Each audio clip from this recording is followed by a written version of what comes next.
Hi everyone, welcome to Delivering a Sustainable Food System with zero food loss and waste webinar. You will hear from a diverse group of stakeholders during this webinar from across the entire food system. And the main purpose of this webinar is that as we strive for a sustainable future, it is imperative that we address the pressing challenges surrounding food loss and waste.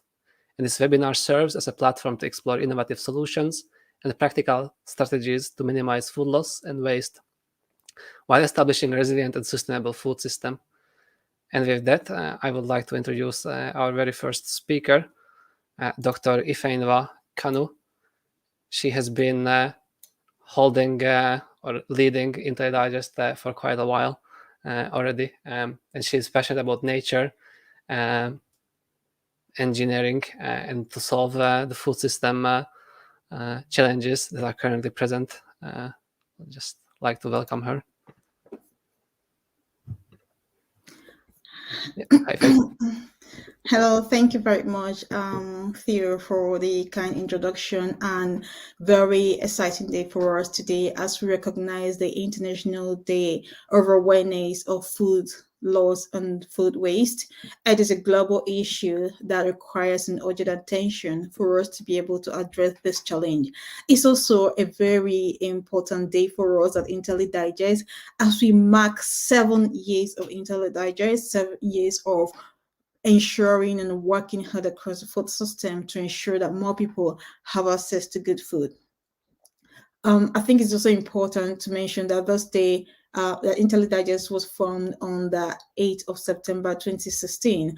And throughout this period, our work as a very purpose-driven company is focused on supporting stakeholders across the food system from farm to fork in adopting more sustainable practices that will enable us to deliver good food to more people.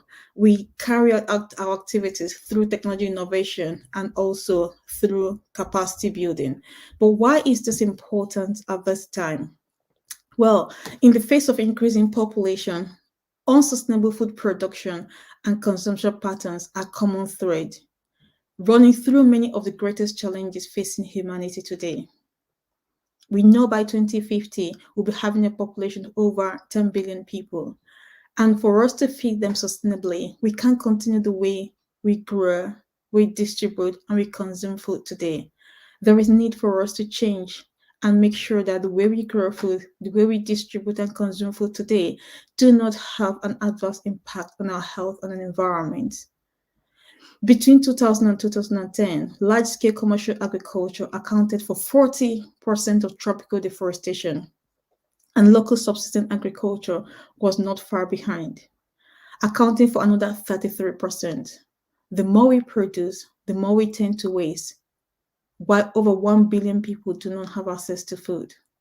So this point calls for a rethink because we seem to be operating within a food system that is broken, where there's a lot of people who are suffering from malnutrition and hunger. Why are we wasting so much of the resources of the food that we produce, and also using a lot of resources to be able to produce that food? This is because the food system depends on biodiversity to function. But conventional food systems reduce biodiversity, effectively destroying their own foundation through intensive farming, leading to emergence of zoonotic diseases such as COVID-19. Not only that, we have antimicrobials, which are often used to accelerate livestock growth, which can lead to resistance in microorganisms, making antimicrobials less effective as medicine for humans. Currently, about 700,000 people die of resistant infections every year, and by 2050, those diseases may cause more deaths than cancer. It's also important to know that 1 in 5 deaths is currently linked to malnutrition. This is because the way we engage with food today actually does impact on our health.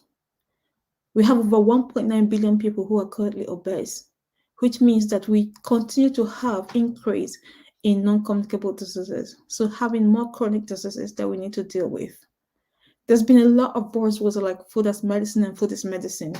As much as those words are seemingly difficult to be accepted by some of the people, especially in the medical and pharmaceutical industry. I think it's really important that people understand that we are what we eat. Unless we change the way and our attitude towards food, then the chances is that we'll be exposed to more of these diseases in the future. But also, it's important to link these issues to the current challenge we have and current event we are recognizing today, which is the International Day of Food Loss and Waste. We're wasting so much because our focus is increasing yield and increasing quantity rather than quality. It has come to a point in our lives that we need to rethink what we do and focus more on the nutritional value of the food we eat. How can we improve nutritional value? How can we ensure that people take more proactive approach to think about the food they eat and link it to the nutritional consumption? How can we help producers to also focus more on the nutritional value of their produce? How can we increase diversity in production so that people have access to more nutritious food to eat? And if we can do this more proactively through effective planning, we will find out that a lot of the challenges we have around the food waste and food loss will be eliminated. So the call for us is to engage with the food system in a very proactive way so that at the end of the day, both nature and human will be at peace. This is because over 33% of Earth's soil is degraded, leading to low quality yields that lack the key micronutrients essential for a healthy life, while increasing the risk of non communicable diseases, a group of long-term healthcare conditions that can be caused by genetic, physiological, environmental, behavioral, and alimentary factors. NCDs include overweight, obesity, cardiovascular diseases such as arterial hypertension, myocardial infarction, and stroke, diabetes mellitus, cancer, and osteoporosis. NCDs kill 41 million people each year, representing 74% of deaths globally. Now, specifically, the global food system must be transformed to achieve two purposes. Firstly, it must ensure that food and nutritional security are put at the forefront so that we can end hunger and also help people improve their health condition. In the UK alone, over 18 billion pounds is being spent on obesity related issues. Now, think of it. What if we can pull this resource to actually help food producers plan better, help consumers rethink and plan better the way they engage with food, and also help different stakeholders across the food system, such as the food retailers, the hotels, and the restaurants, to actually plan to. What if we can connect the dots between the producers, the consumers, we, the end users, as well as also the different stakeholders in the food system. And by connecting these dots, we have a more proactive plan to addressing the challenges we have across the food system. This is really the way to go for the future. We are in at an unprecedented development in technology, and we have the capacity and the capability to enable these changes. I think it's only asks for the willingness, both the moral willingness from us as end users, as consumers of these food items, of this food produce, to make the right decision. And also, it's also a political call for our leaders to make the right policy decisions to help to drive this change.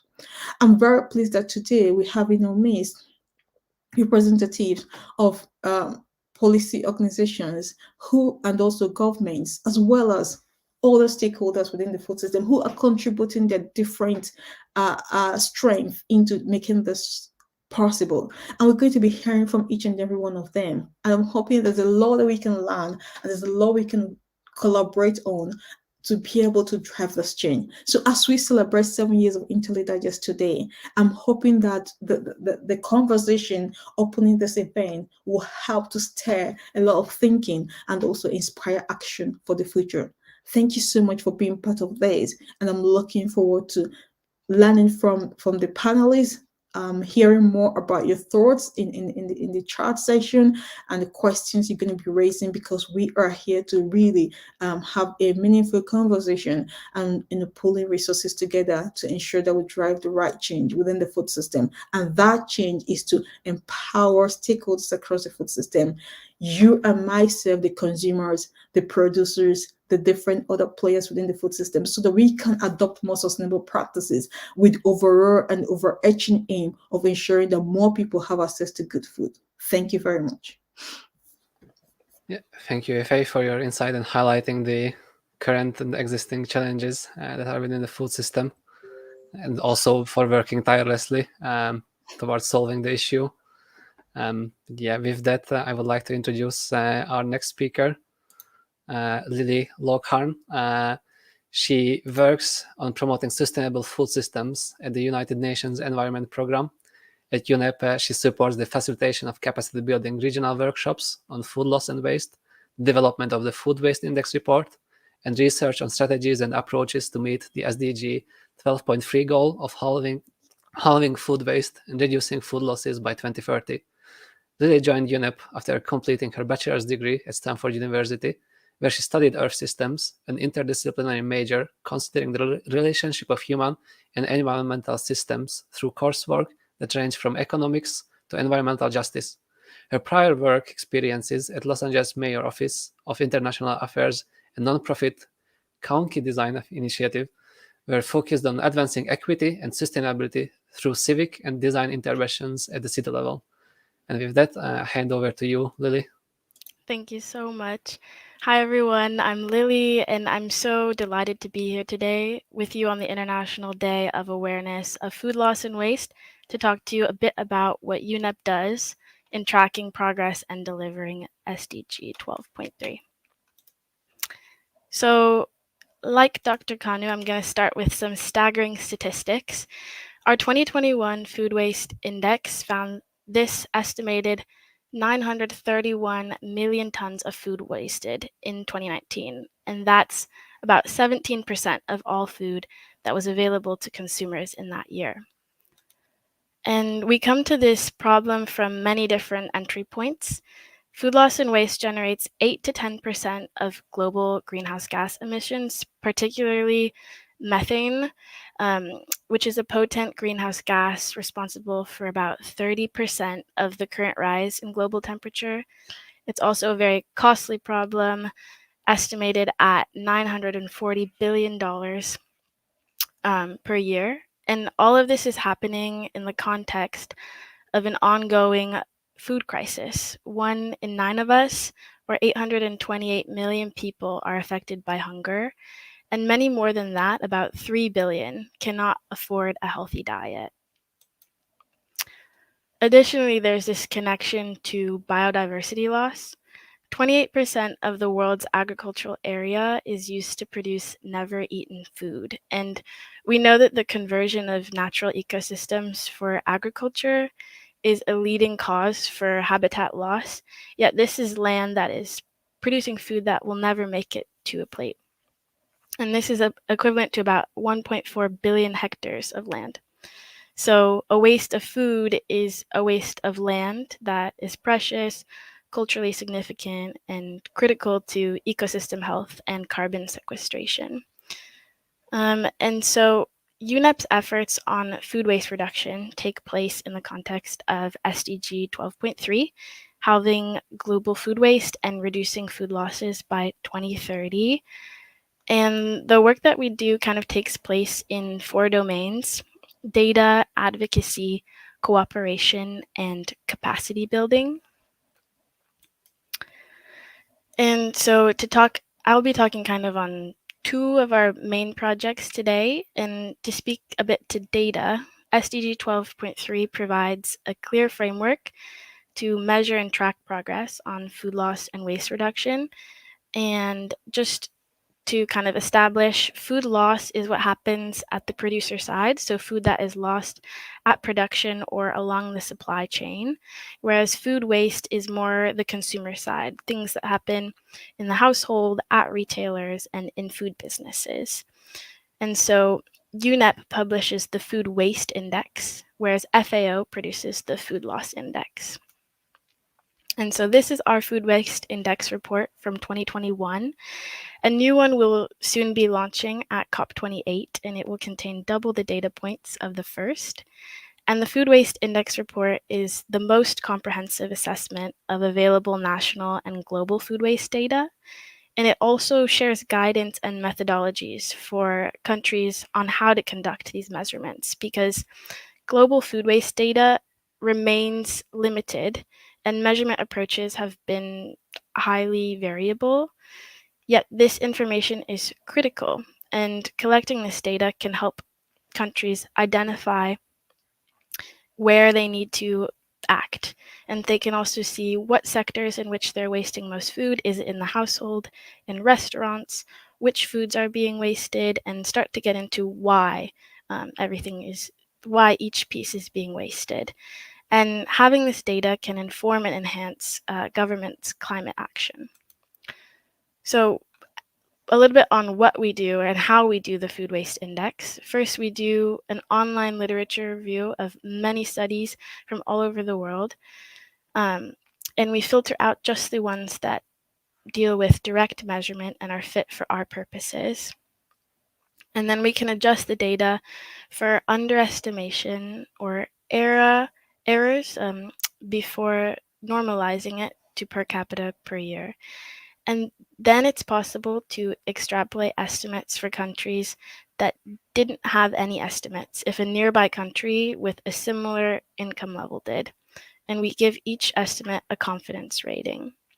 And then it helps us reach findings like this key finding that food waste is a problem everywhere. So in almost every country where food waste has been measured, it is significant, and it's not just an issue limited to high-income countries.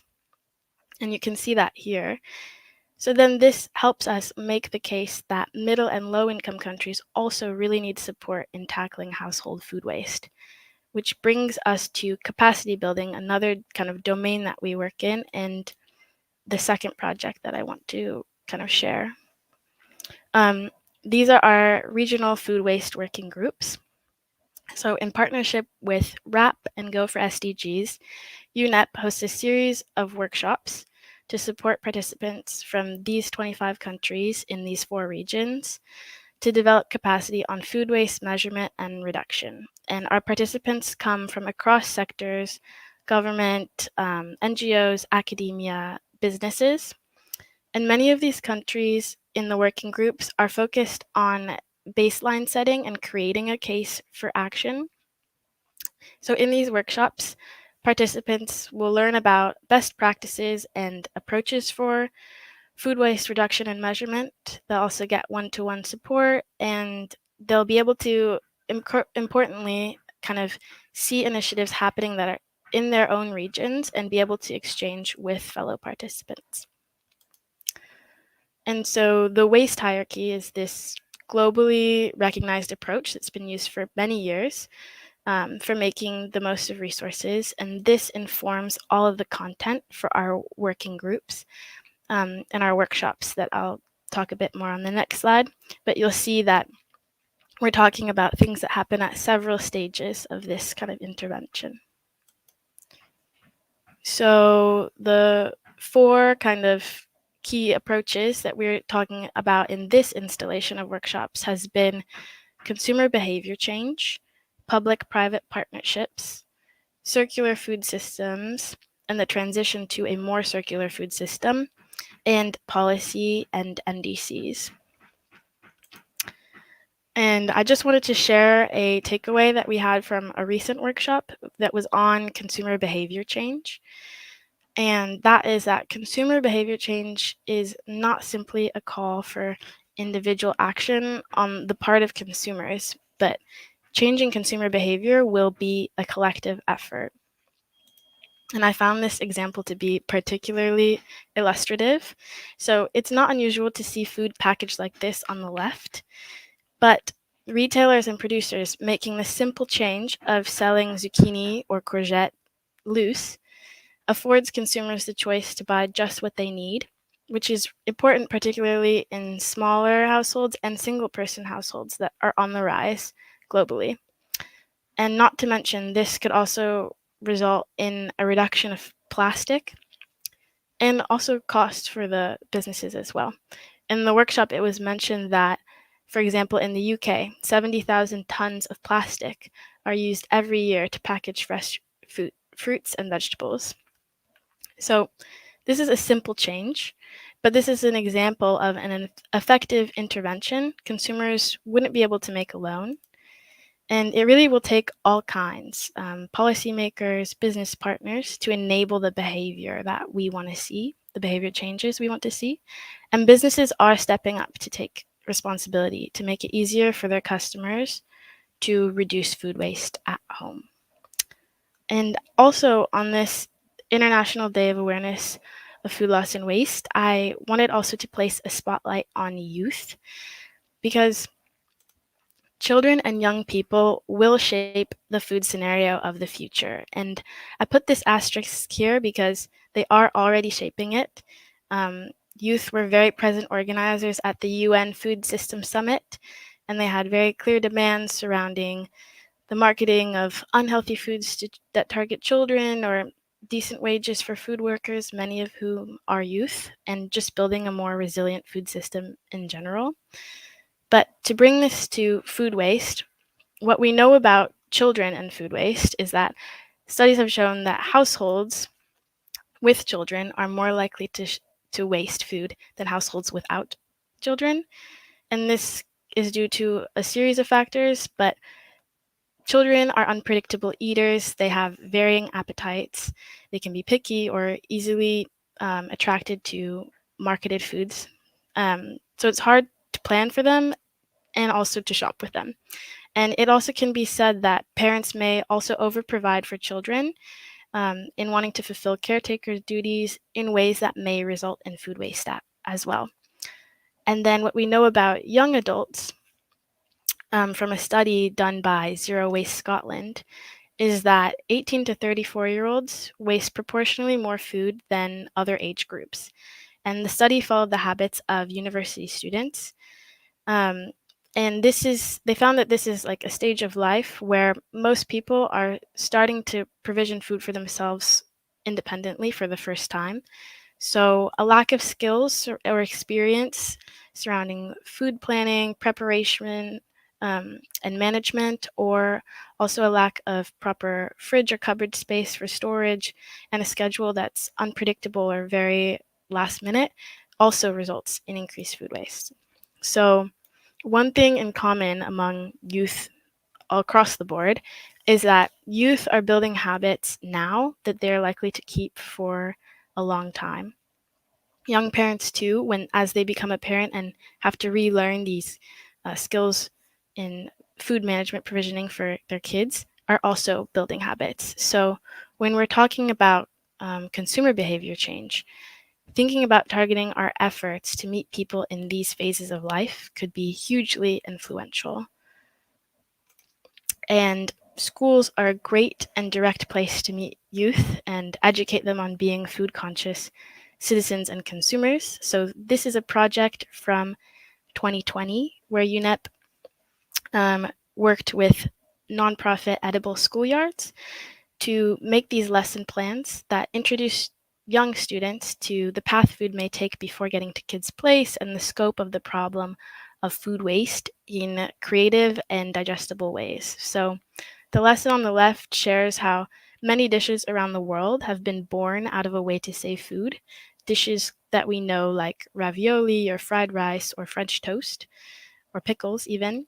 And after being introduced to information on food waste, students are invited to reflect on their own food waste and family recipes. And then there are recipes that they can make at the end. And the other lesson plan on the right has students interview grandparents and elders about rituals surrounding food. And we know that food can teach a lot about culture, and the intergenerational exchange in this lesson can help teach kids how to value it more and waste less. And then we also have this initiative shared by one of our actual one of our regional working group participants. This is Moshi Cooperative University in Tanzania, and they're leading peer-to-peer education on food waste reduction. And they aim to reach 50,000 school children and college students over 2 years. So here they have peer educators lead demos and experiential learning experiences regarding food waste and measurements. They'll also do follow-up visits and encourage the students to start their own clubs, keep it going at the school. And they'll also host school competitions. They'll engage public figures, use social media and television to engage wider audiences in their message. So that was a really neat example from one of our participants in our regional working group. And I wanted to wish you all a happy International Day of Awareness of Food Loss and Waste today. UNEP co-convenes this day with FAO, and official celebrations are happening in person for the first time in Rome. But there are several other celebrations happening all across the world, and many of them are available to join online. So after this presentation, I will be sharing the link to our calendar at stopfoodlosswaste.org, so you can also take a look at all the events happening. And lastly, I'd just like to invite you to join our hashtag #EveryPlateCounts challenge by making a meal of food saved, taking a picture, and tagging us and your friends on social media. Reducing food waste is a tangible climate action that we can all do today. So thank you very much. This is my contact information, and happy International Day of Awareness on Food Loss and Waste.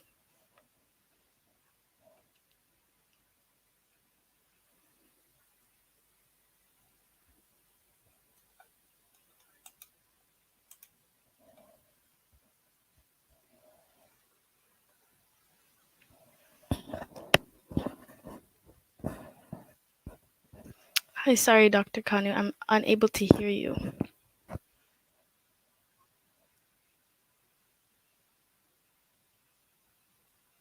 Hello, sorry. I think that's one of the big challenges we have to deal with, muting and unmuting the microphone. So, but yeah, thank you so much for such a fantastic presentation. And I will encourage everyone to please join in Every Plate Count Challenge. I think it's really important that we do support these campaigns, because it's just a way we get the message out. It's a way we show our support to demonstrate that this is something that we all really need to act on, and it's just that collaborative effort that will help drive that change. Some very important points you've raised there. Acknowledging Zero Waste Scotland. Yeah, we're here in Scotland, so it's good that you mentioned the fact that they did this research with young people, and it's also important to see looking into that aspect, that stage in life, that demography, and what it means for them, especially the challenges they're facing in that transition. So it's really important to bring that point. And the main thing is that when we know this, when we have better information and better insight, it helps us to then develop strategies to really address the problem. How can these young people be better supported, to be more informed, and to be, make better decisions going forward? And it's really very interesting to see Zero Waste Scotland report being highlighted in that presentation. And kudos to Zero Waste Scotland for the amazing work they're doing. We've worked with them in the past, and we continue to explore other ways to continue to work together, because it's really important, especially also with RAP, also trying to acknowledge what the work that RAP is doing across the world. The Waste Resource and Action Program of the UK government, work they're doing trying to help educate and create awareness about food loss and waste, I think is really important. Thank you so much, Lily, for joining us today and sharing all this insight. We look forward to further engagement in the future. And I don't know if you have any, you've already said a lot already. I don't know if you have any last word you want to say to the participants before we end this session. Just thank you for having me, and I hope we all work together on this in the future. Yeah. Fantastic. Thank you. And the last word, please do support the Every Plate Count Challenge. Let's do it Yes. together because we know we can do it. We can make the change. We can help reduce food loss and food waste. We can transfer more food and make it more available to more people. Thank you, Yes. Lily. And And hopefully that link has been also shared in the chat to the yes. Okay. yes. Great, Maria. Please help us to put that in the chat so that people can engage with it. Well, thanks, Lily. It's a pleasure having you. And my greetings to everyone at FAO office, and mostly to Clementine, who has really made it possible for you to join us today. My greetings to all. Cheers.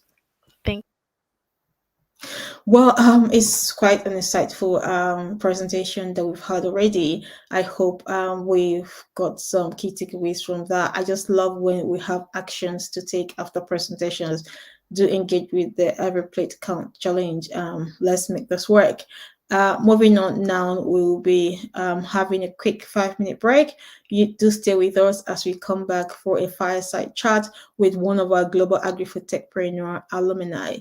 It's nice that the UNEP is, shining light on the youth. The youth are also helping to drive the change within the food system. We've been running the Global Agri-Food Techpreneur program since last year, and we've got one of our alumni who'll be having a fireside chat with us. I wouldn't let the cat out of the bag now. I will encourage you to stay on with us. 5 minutes break, and we're back on. Thank you.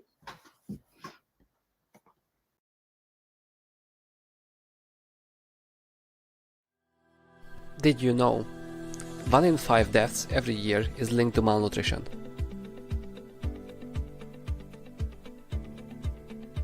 Agri-food production systems contributes over 30% of global greenhouse gas emission.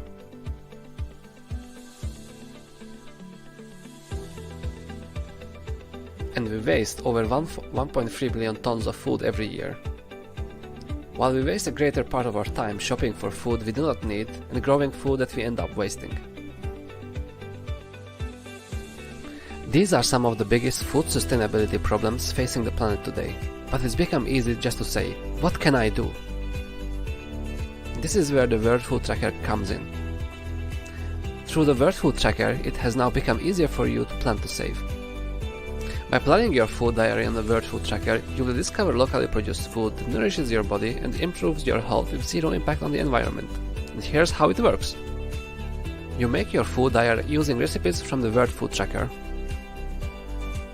And the World Food Tracker will use your recipe details to identify the food items you will use in the meal preparation, then provide you an insight on nutrient composition of the food and the shopping list.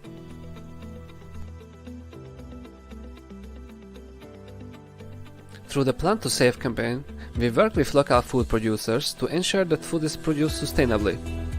By sharing your weekly shopping list with local farmers, you are helping them prioritize sustainable food production, ensuring high-quality food produce and eliminating food waste. It all starts from your food diary. Join other users of the World Food Tracker around the world to plan your food and care for your health, your wealth, and your environment. Together we can make good food more available to more people and evolve a world where no child goes to bed hungry.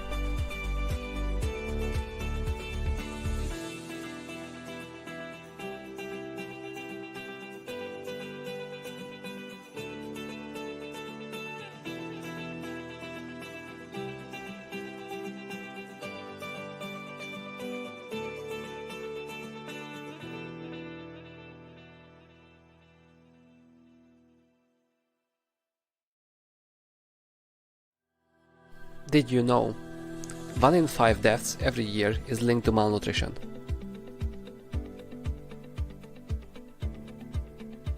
Agri-food production systems contributes over 30% of global greenhouse gas emission.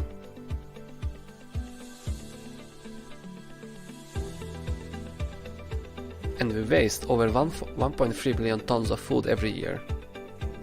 While we waste a greater part of our time shopping for food we do not need and growing food that we end up wasting.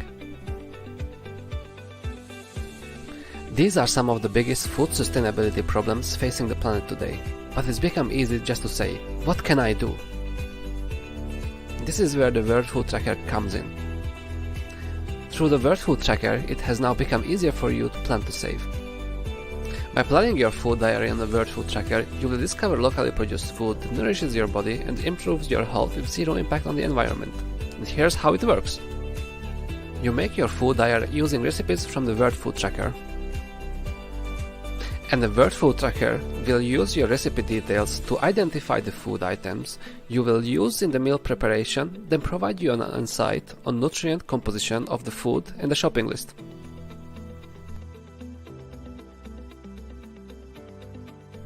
Through the Plan to Save campaign, we work with local food producers to ensure that food is produced sustainably.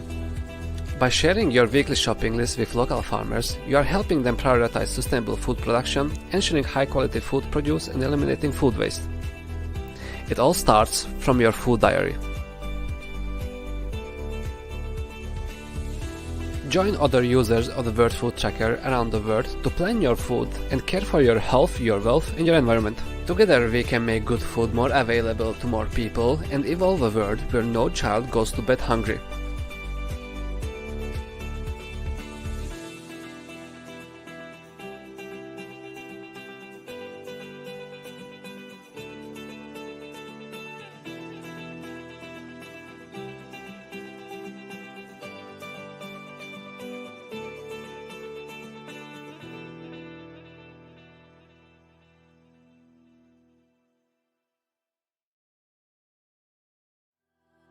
Did you know?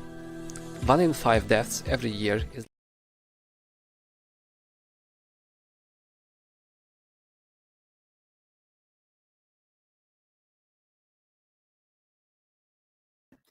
Hello, welcome back, everyone. It's great to still have you on this webinar, delivering a sustainable food system with zero food waste.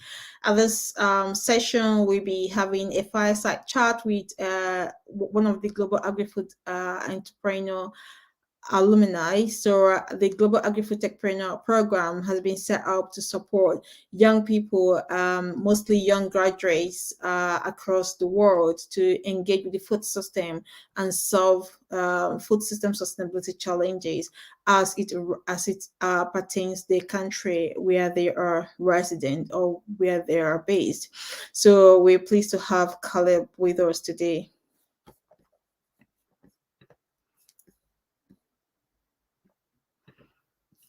So Caleb is the CEO of Calvin Caleb Agro Allied Farms, located at Fort Republic, Estate Lokoja, Nigeria, with the registration number BN2753358. Caleb hails from Kogi, in Nigeria.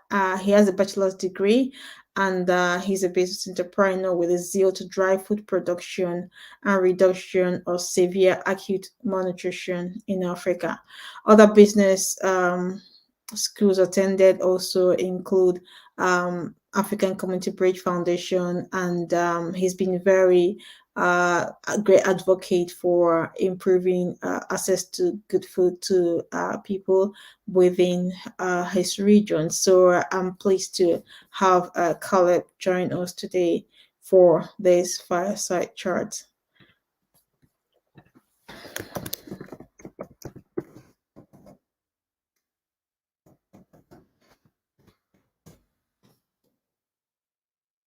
While we are waiting to resolve the technical issues with Caleb joining us within the session, I will also want to talk a little bit more about the Global Agri-Food Techpreneur Program.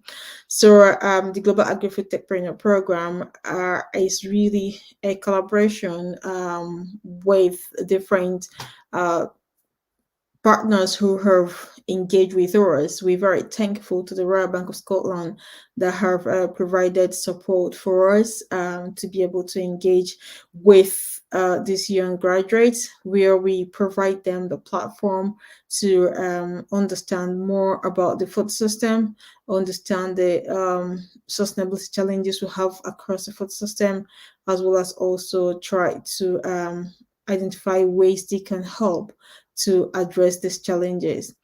So last year, we had the debut of the Global Agri-Food Techpreneur Program. We had over 100 participants joining us for the program, and in this year we had over 600 participants. So the number continued to grow with regards to interest being established by young people to address food system sustainability issues.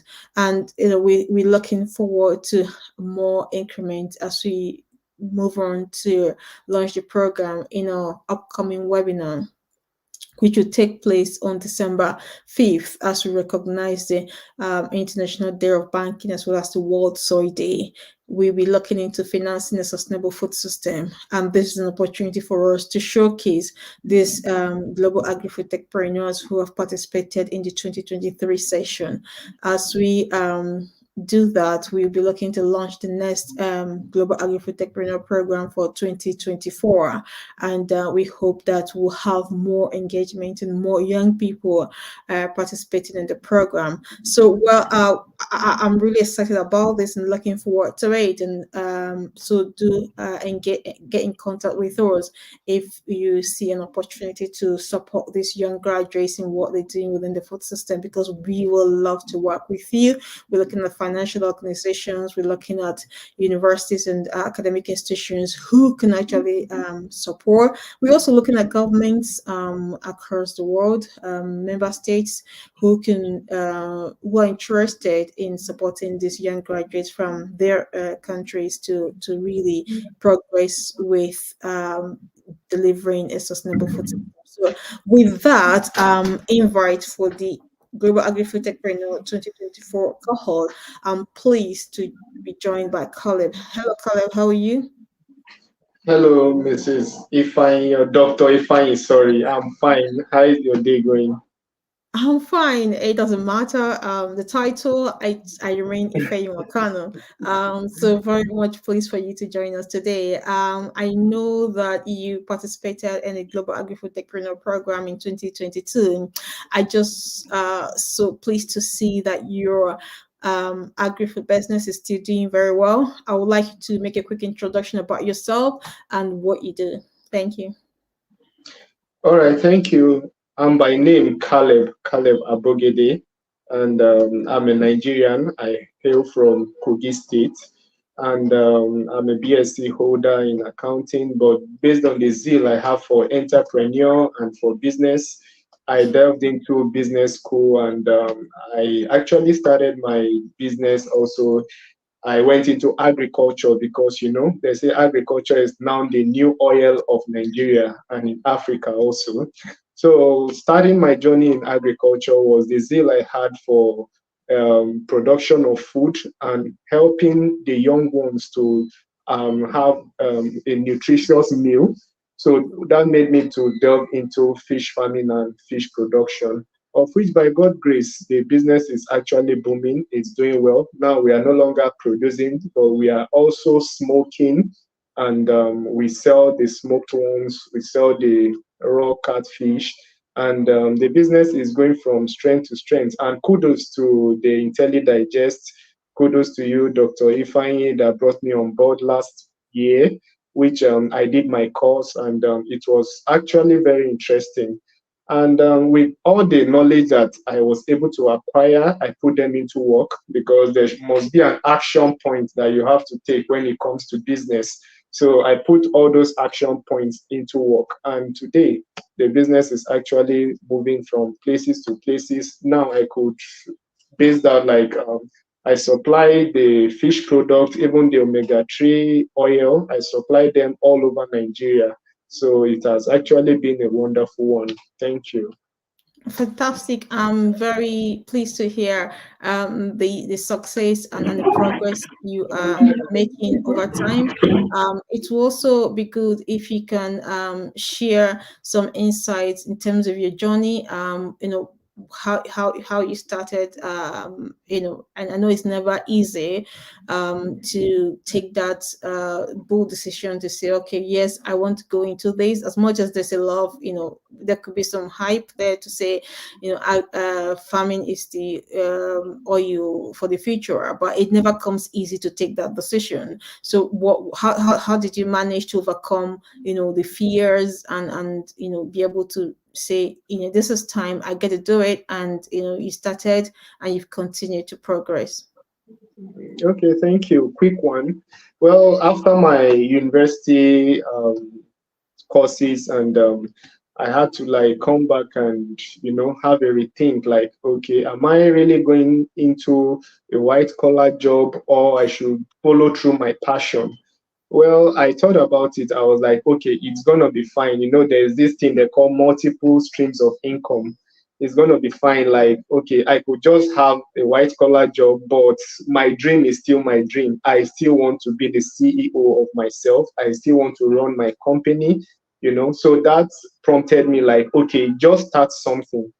Then I looked around and I was like, okay, how do I add value to the food that people eat? How do I add the nutritious base to the food that people eat? So I read a lot of books, and I went through mentorship.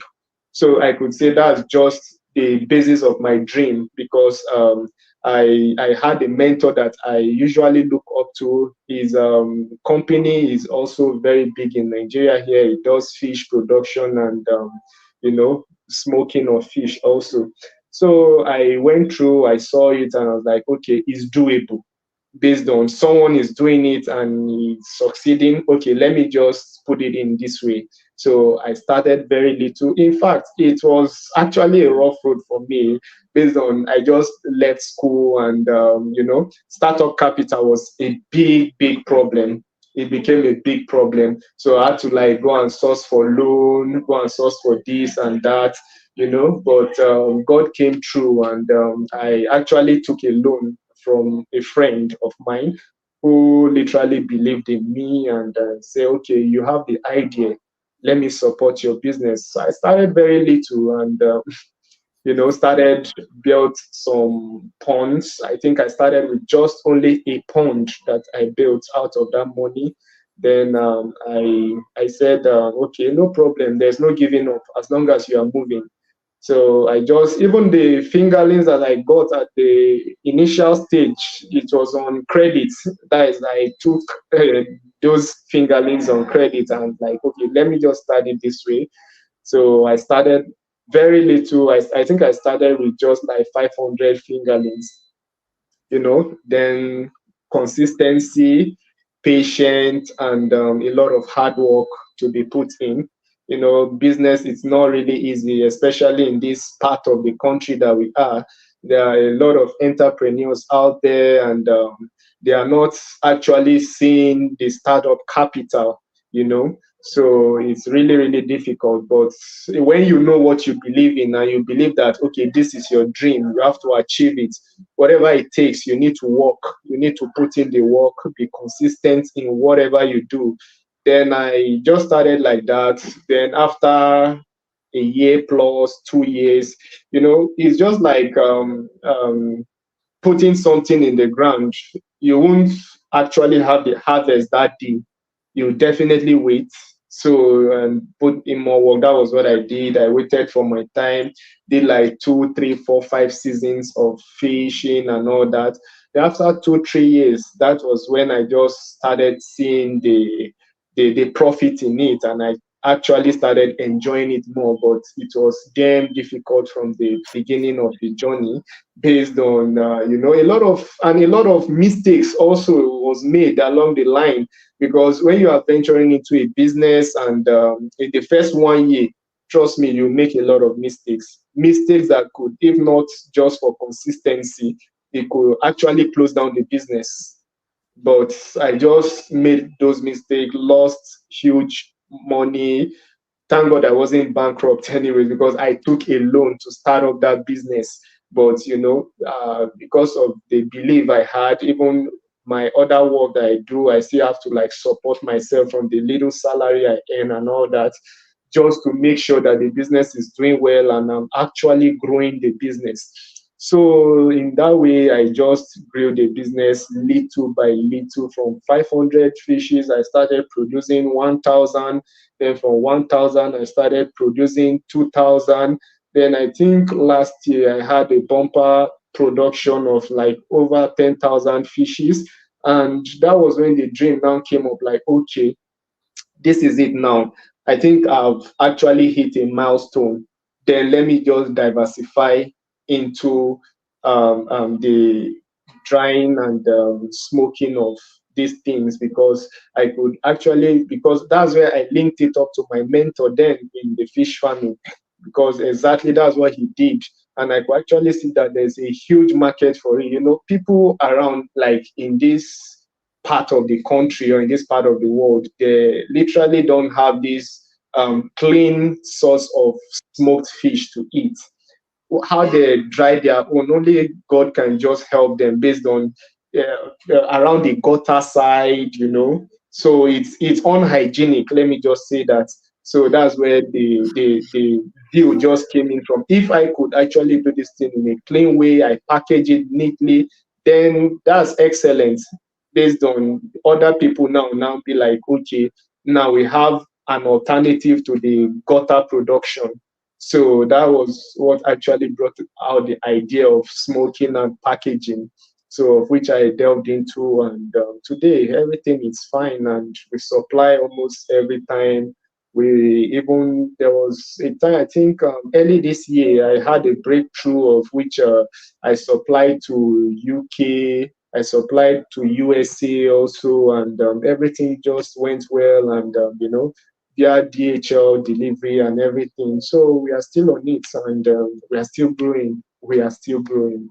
Yeah, fantastic, fantastic. I'm sure that most people on this call, especially young people who are listening to you, I'm sure they truly inspire, because this is just a very true talk. You know, you're talking from experience. Key things that came out for me from the conversation is the passion, the determination, and then the consistency, even in the face of Yeah. very difficult challenges. You were very determined, you were very consistent in what you're doing. And you also talked about mentorship, finding people who you can look up to.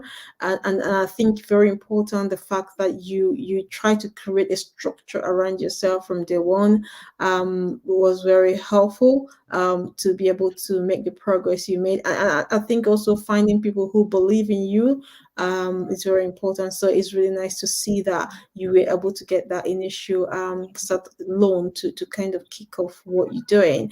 And I think it's just having that spirit of taking it forward, bringing it into a level that can be appreciated and people can meaningfully engage more with it. So I think that is really a very fantastic or discussion that you've kind of shared with us. And I think a lot of people will be inspired with your journey, and this is what we want to achieve from this fireside chat, to really inspire more young people to say, you know what, if Khalid can do it, I can also contribute in my own way. And I think we cannot all go into fish production. Caleb was talking about fish fingerlings. How can you help the whole supply chain? So where do you fit in?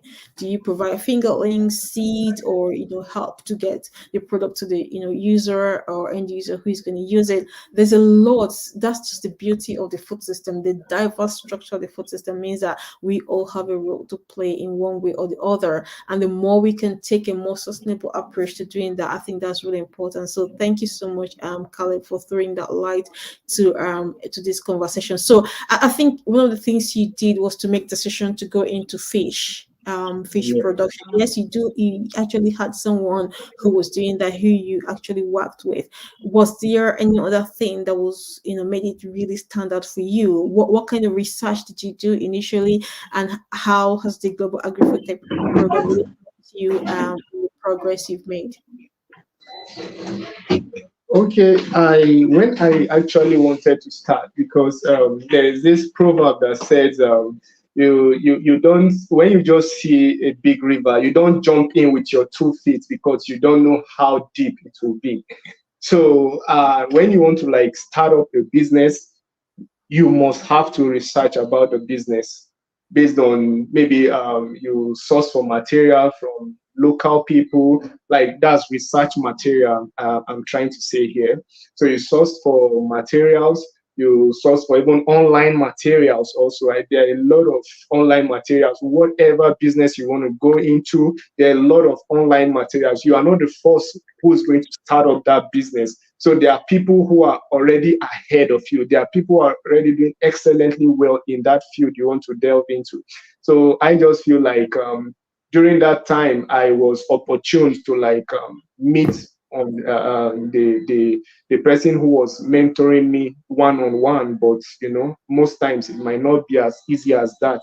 But I could say I did a lot of research also on myself based on I logged into YouTube, watched fish farming, watched fish processing. In fact, like I was picking every little contact or details about what I was going into. Sleepless nights, data bundle waste, but at least so that you could be knowledgeable, at least to actually know what you wanted to do. Then when I was at least maybe I was surfing the internet, then I saw an invite from IntelliDigest. So I was like, okay, fine. These people are actually saying something about what I am doing, because okay, like last year I was already in the business, but they're saying any knowledge is not wasted. Every knowledge you gain is an addition. So I was like, oh, fine, this is another food production business school. Then I joined, and I have to like say it was really wonderful because we learn every day. And trust me, like doctor, I learned a lot from then I used to ask questions about this, and you were so open to like share your ideas also with us and everything. We ask you questions, you just go ahead and all that. So that also helped my learning process. Like, okay, there are still some things that I still need to add up. Like success is like a pyramid. You have to add this, add that, add this, add that. So there are still like some other bits that I still got from you and added to my knowledge or my resume already. So I went through a lot of business schools. I think I did the Tony Elumelu Foundation also, and a whole lot. I think like 4 or 5 certified business school, then with IntelliDigest also. So that really helped me, like, okay, it really equipped me mentally, like, okay, what I'm actually doing, am I getting it right or wrong? Anyway, I just checked it out, like, okay, the thing is actually going wrong, then I will have to like redress my steps. So no matter the business you want to do, even for startup people, anyone, you just have to be knowledgeable about what you're doing. You just have to, and you have to even add experience also. As I rightfully said, when I wanted to start up a business, I had to go to a fish production company. That was where I said I was speaking about my mentor who I met and put me through in all those things. I went there, like I served. I went there to serve also, like, you know, be there, do things, see how things are done, from stage one to the final stage. So that even me too, mentally, I already have the picture of what I want in my mind. So that was like literally what helped me. So even at that point that, I was maybe the startup point that I was really not getting it right, and I felt like, oh, I'm gonna give up based on a lot of things happening and just being bankrupt and stuff like that.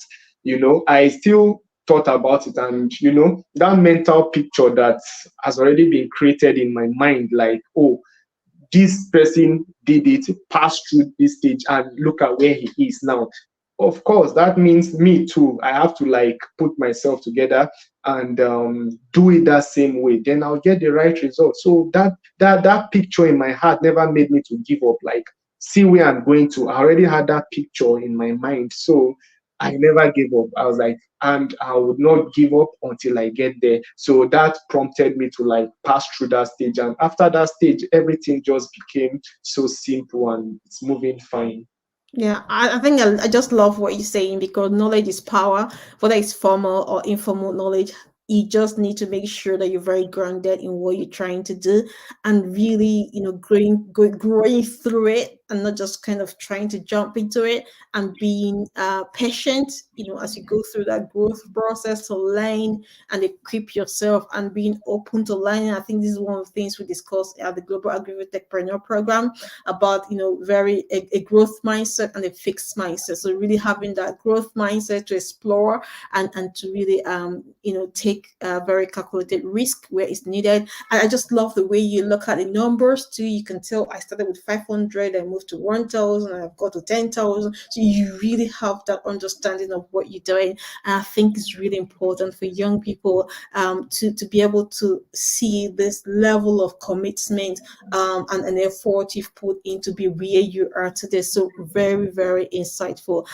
Thank you so much, Caleb. I'm sure that a lot of people listening to you, they've taken away a lot of ideas and they've been inspired with what you've done. We'll continue to share this message across our different platforms to really encourage more people to understand that, Rome was not built in a day. It takes a journey to get there. These are the things you need to do to be able to get there. I've got two questions. I'm really keen on the fact that we don't have enough time, but I really have two questions I must ask you.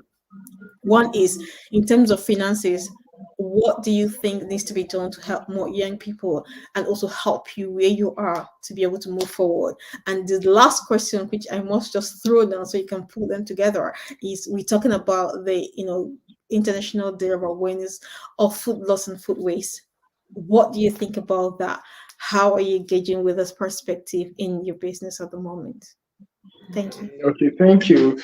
And when it comes to business finance in this part of the country, like Nigeria, especially, our government are not just doing well. And even if they do, like they roll out the money, there are a lot of people. I don't know, maybe it's because of the hunger rate or something. You could actually finance someone for business and they'll end up going to eat that money. But the question that usually comes to my mind is this money is like it's circular. If you don't put it into business that is going to come back and generate more for you, like it's just like you eating what you are supposed to plant.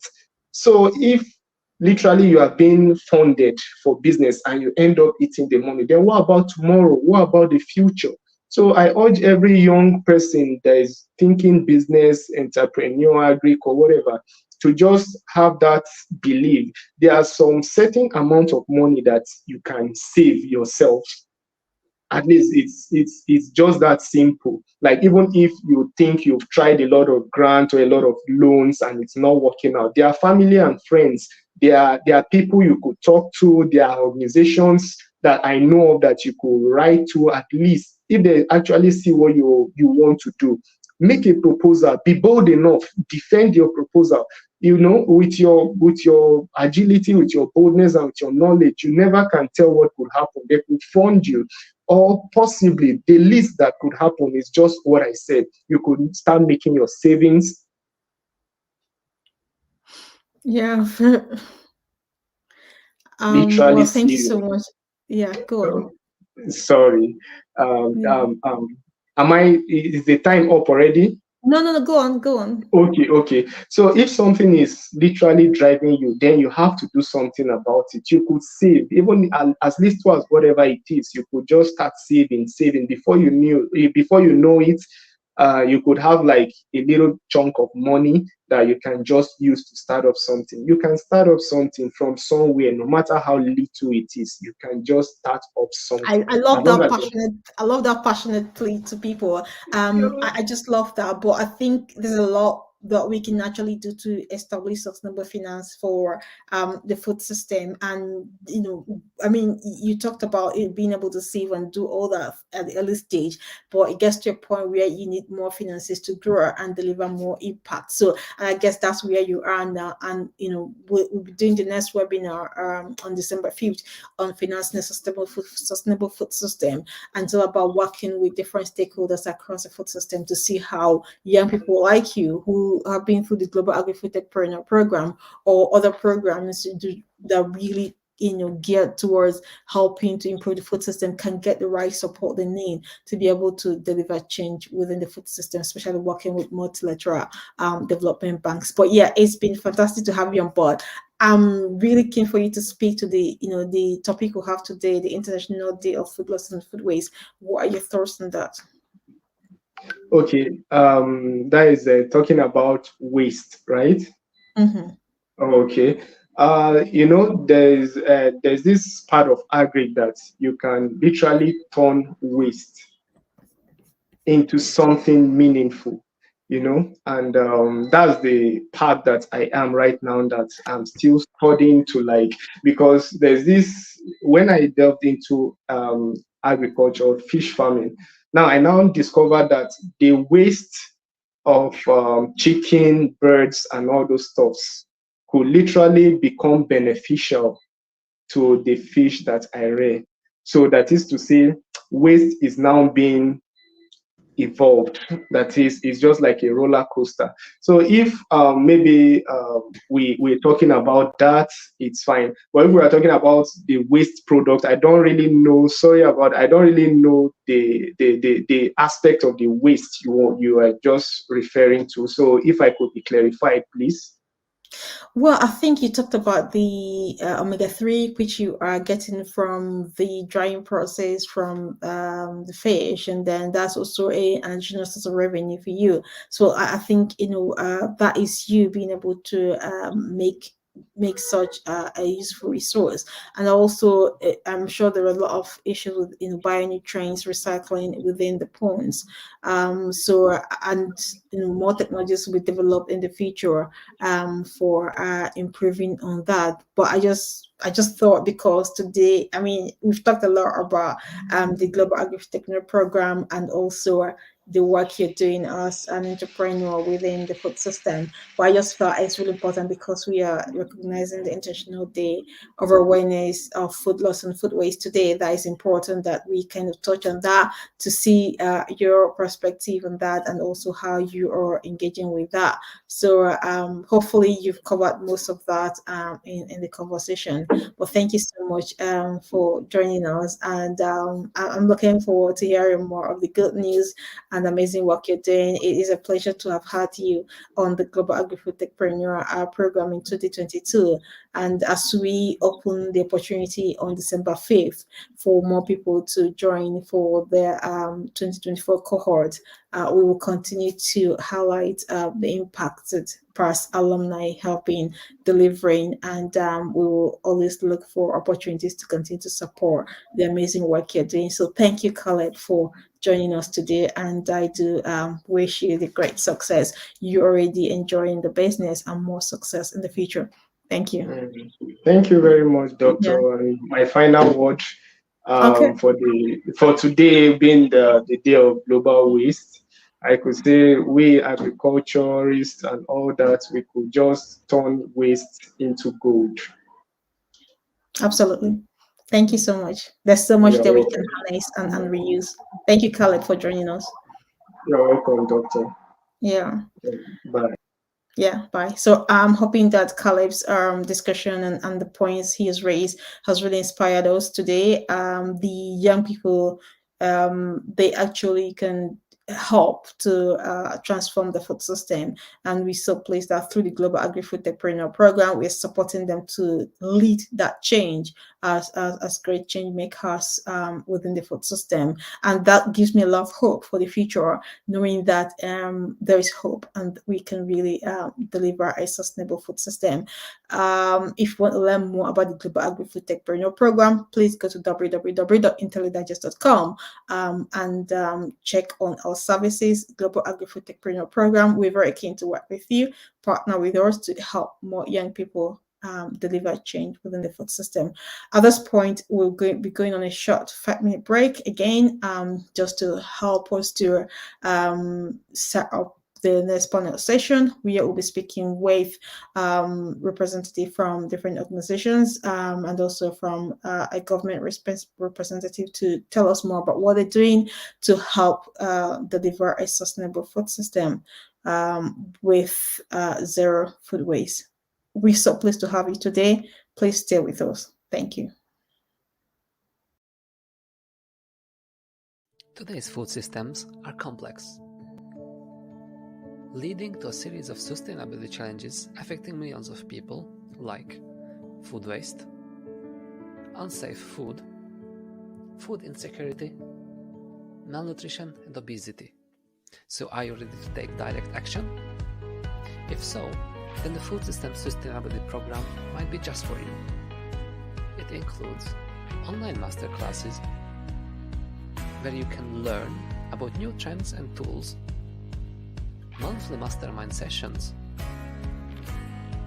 where you meet and solve challenges with others, and the Food Industry Sustainability Index, with which you can check your sustainability profile so you can take positive action. Become a member today. Today's food systems are complex, leading to a series of sustainability challenges affecting millions of people, like food waste, unsafe food, food insecurity, malnutrition, and obesity. So are you ready to take direct action? If so, then the Food System Sustainability Program might be just for you. It includes online masterclasses where you can learn about new trends and tools, monthly mastermind sessions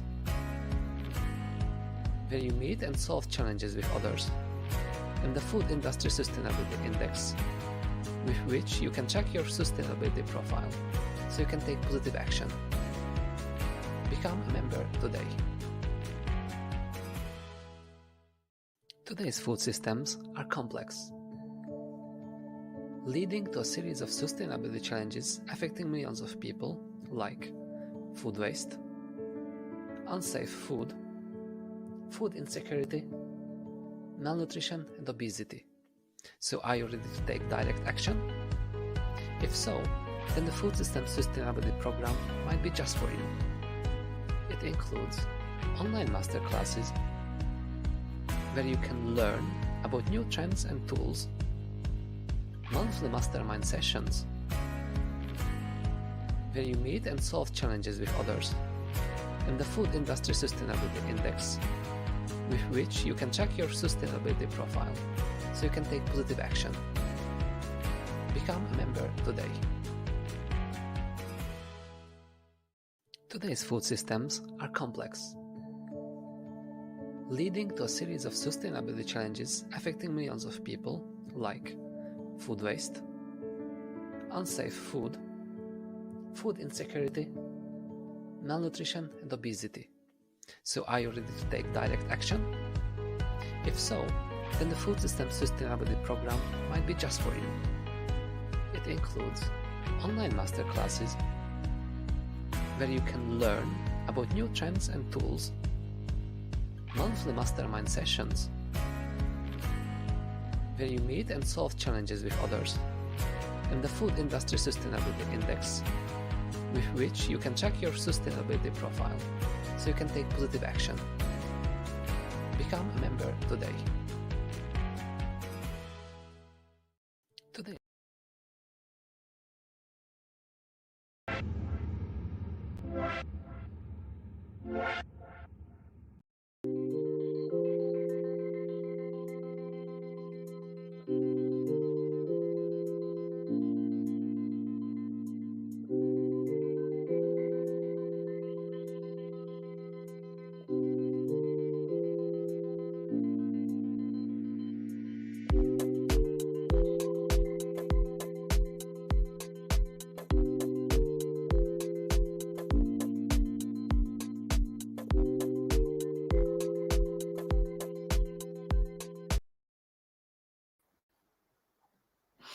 Hello, everyone. Welcome back again to the webinar on delivering a sustainable food system with zero food waste as we recognize the International Day of Awareness of Food Loss and Food Waste.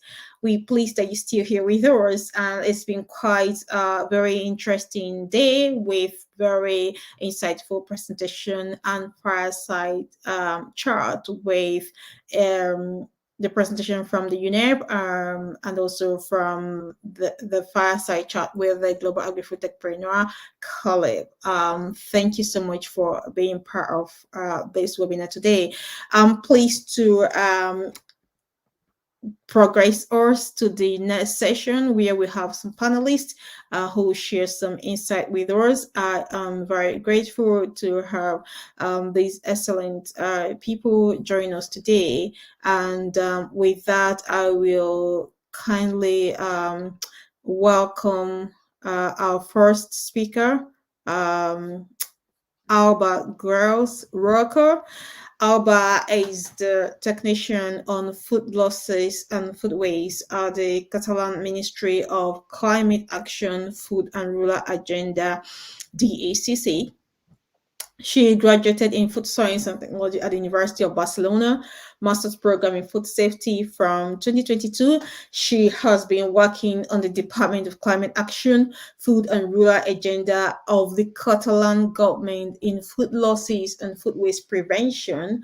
She is promoting the change towards a more sustainable, safe, fair, cohesive, resilient, healthy, and competitive food system.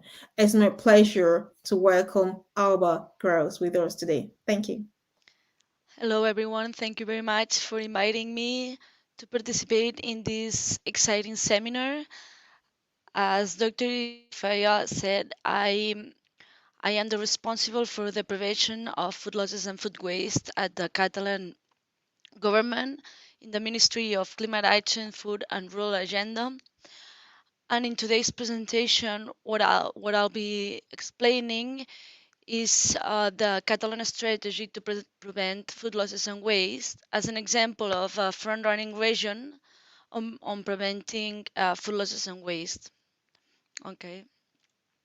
So first of all, our campaign, our strategy is called Catalonia Safe Food, and the main objective is to work towards zero food waste. So how we do it? So we have five bullet points. The first one, the first bullet point is knowledge. The second one is awareness raising. The third one is promoting and prevention and reduction actions. The fourth point is regulation as public administration as we are. And the fifth one is governance. And I'll be elaborating a little bit on each one. So for knowledge, okay, so what we do in as government is we are generating knowledge. So we conduct a series of different studies together with research centers and different universities to gather data and understand the causes of food loss and food waste along the food supply chain in order to be able to apply effective policies and also apply different measures or actions to prevent food losses and waste. So one of the main studies that we do every year is the food losses and waste diagnosis through the whole food supply chain. This means that we quantify and we measure food losses and food waste in the different steps of the food supply chain. So in the food primary sector, we evaluate food losses, and then throughout the food supply chain, we evaluate food waste. Here you have the icons of each food commodity that we have been working on. And this year, we are working also in the meat sector. So it's quite interesting to see the different methodologies applied to quantify food losses and food waste in the different food commodities and sectors. And the other studies that we also do is we develop different material for food companies and other stakeholders. And what we do is we give options for food utilization. So I'll give an example. For example, in the fish sector, what we do is do a literary review on what uh, on what the food can be used as. For example, all the parts of the fish can be used and used as byproducts in the food industry, so we can promote the reutilization of this food and also preventing the food waste. And also you have an image of all the food commodities that we have been doing. And then another thing that we have been working since this year is an European project called Follow. This is a very interesting project because the main objective is to bring knowledge and consensus to prevent and reduce food losses in the primary production sector. And why? So this is mainly because the European Union doesn't have a clear and consensus definition of food losses, and neither has a methodology to measure and estimate food losses in the primary sector. So with this project, what we want to do is establish the mechanisms to measure and estimate food losses. We want to monitor and report food losses. So what we're doing is creating a national and European food loss registry, so we can gather and collect data on food losses through all the European Union. And then what we wanted to do is assess the magnitude and impact of food losses. This project is mainly based on four levels. One is understanding food losses. So what are the root causes of these food losses? The second one is measuring food losses. We will be developing different methodologies to quantify food losses in different food commodities. And then what we wanted to do is training, so a learning center to transfer all the knowledge acquired in this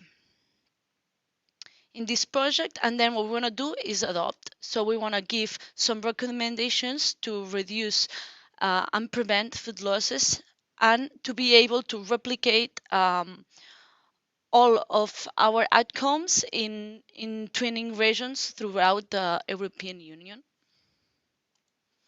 The second thing that we do in the Catalan government is a regional campaign to raise awareness about the fight against food waste. This campaign is now going on in Catalonia, and what we do is 5 different activities that want to raise awareness about the fight against food waste, and it's mainly addressed to consumers. So what we do is different so we do different activities. The first one is in 17 restaurants in Catalonia, the different chefs of the restaurant will cook a menu for the consumers with food that is rescued by some stakeholders in the food supply chain. So different companies in Catalonia are giving products and food that they are not able to sell or put in the supermarkets. And what they do is they give the product to us. We give it to the restaurants, and they cook for like 100 and 150 people. And the other one, what we do is with a Speculados Foundation. What we do is 5 cleaning activities. That is mainly we go to different food producers' farms, and what we do is we harvest different food products, different crops that were not going to be harvested because of different reasons. For example, because the farmer doesn't get a good price for the food, and they won't harvest the product, or for example for other climatic conditions or quality requirements that this food cannot be sold. And then on the third bullet point, what we do is promote food losses and waste prevention actions. What we do from the government is we provide guidelines to implement a food loss and waste prevention plan. On your right, you have the first guide that we did. It's a guide to implement a food loss and waste prevention and reduction plan in the agri-food for the agri-food companies. So we give 10 steps or principles that can be that they are very simple, and they let you establish different actions to prevent food loss and food waste. And based on this guide, what we have done is going to different sectors. We set different guidelines for specific sectors so they can so they can prevent food waste. For example, in school canteens, what we did is a guide specific, but with a protocol to quantify as food waste in school canteens based on their characteristics and their and their set on the school. And we did the same for the hospitality sector and for restaurants and the catering sector. And then one of the most important things that we do is we regulate as public administrations. In 2020, we developed the law on food loss and wastage prevention. This is one of the first laws that was approved in the European Union in food losses and food waste. And one of the most relevant aspects of this law is that has a holistic approach of the whole food supply chain, addresses the whole food supply chain from the primary food sector till the consumers. So we think that is a very important thing. And also another key aspect is that food losses in the primary sector are included. Okay, and just a quick, I will just put some obligations for the on the law because I think those are very important. So mainly the food chain stakeholders, they have to implement a food loss and waste prevention plan. So based on our guidelines that we give, each stakeholder has to have their own prevention plan to reduce food losses and food waste, and they need to reduce, measure, and annually report the quantity of food lost and waste of their company. And also another thing that we said is that they had to account for the food products that are intended for free distribution or animal feed. So these products that they can't sell or they don't have anything to do, they have to go to free distribution for human consumption in the first place. And then if it's not possible, then we ask them, okay, can go for animal feed. And then if there's no possibility for these two, then we have that it's food waste. The only thing that this law has is that micro enterprises are excluded from these obligations, so they don't have to implement food losses and waste prevention plan, or neither reduce and annually report the quantity of food loss and waste. And then the last thing is that we co-governate. So what we do is we promote a model of shared governments. We only not work with other public administrations here in Catalonia, but we also work with the whole agri-food sector to achieve our main goal, to achieve a food system that is sustainable. So thank you very much. And if you have any questions, I'll be at the end of the session.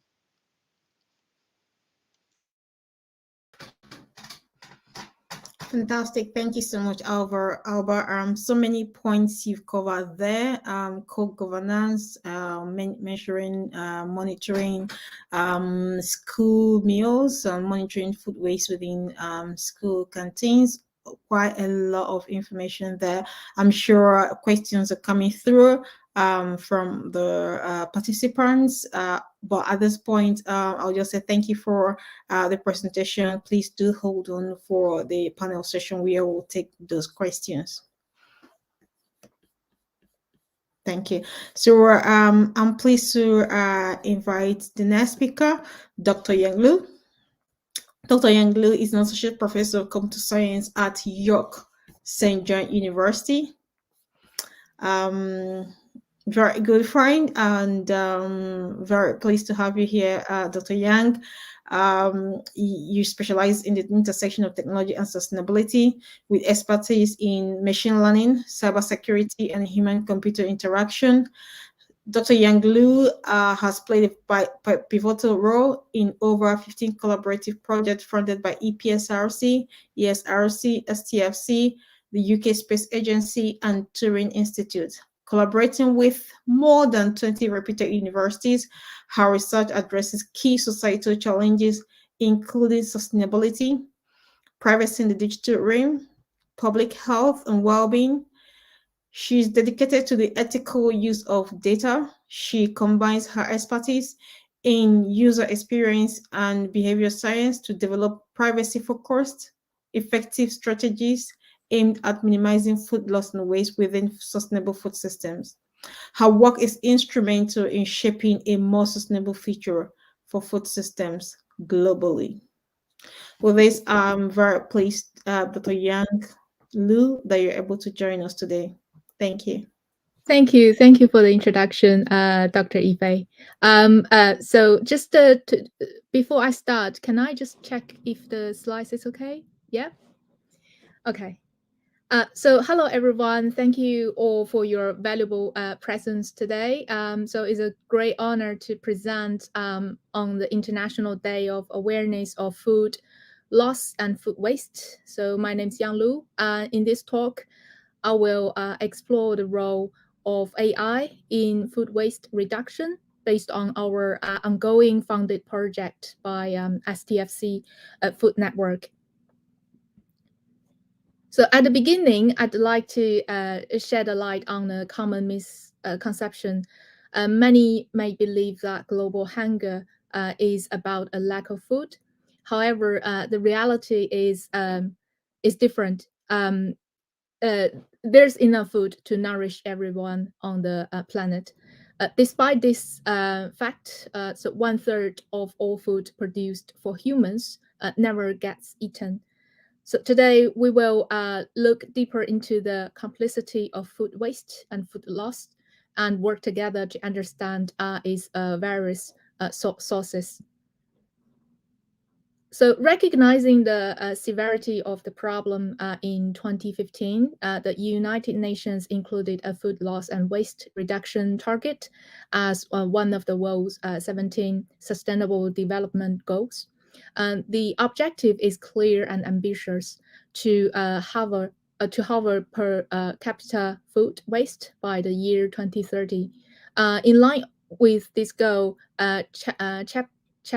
Champions 12.3 is an international coalition was formed to motivate the global community to tackle the problem of food waste more effectively, ensuring that the world moves towards a more sustainable and equitable future. Next. So building on these global efforts is quite essential to set the stages for a sustainable future where resources are not wasted but are utilized efficiently and effectively.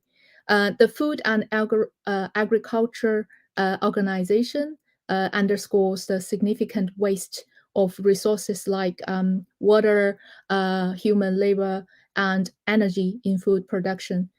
This wastage is not just a loss in economic terms, but also environmental burden as well.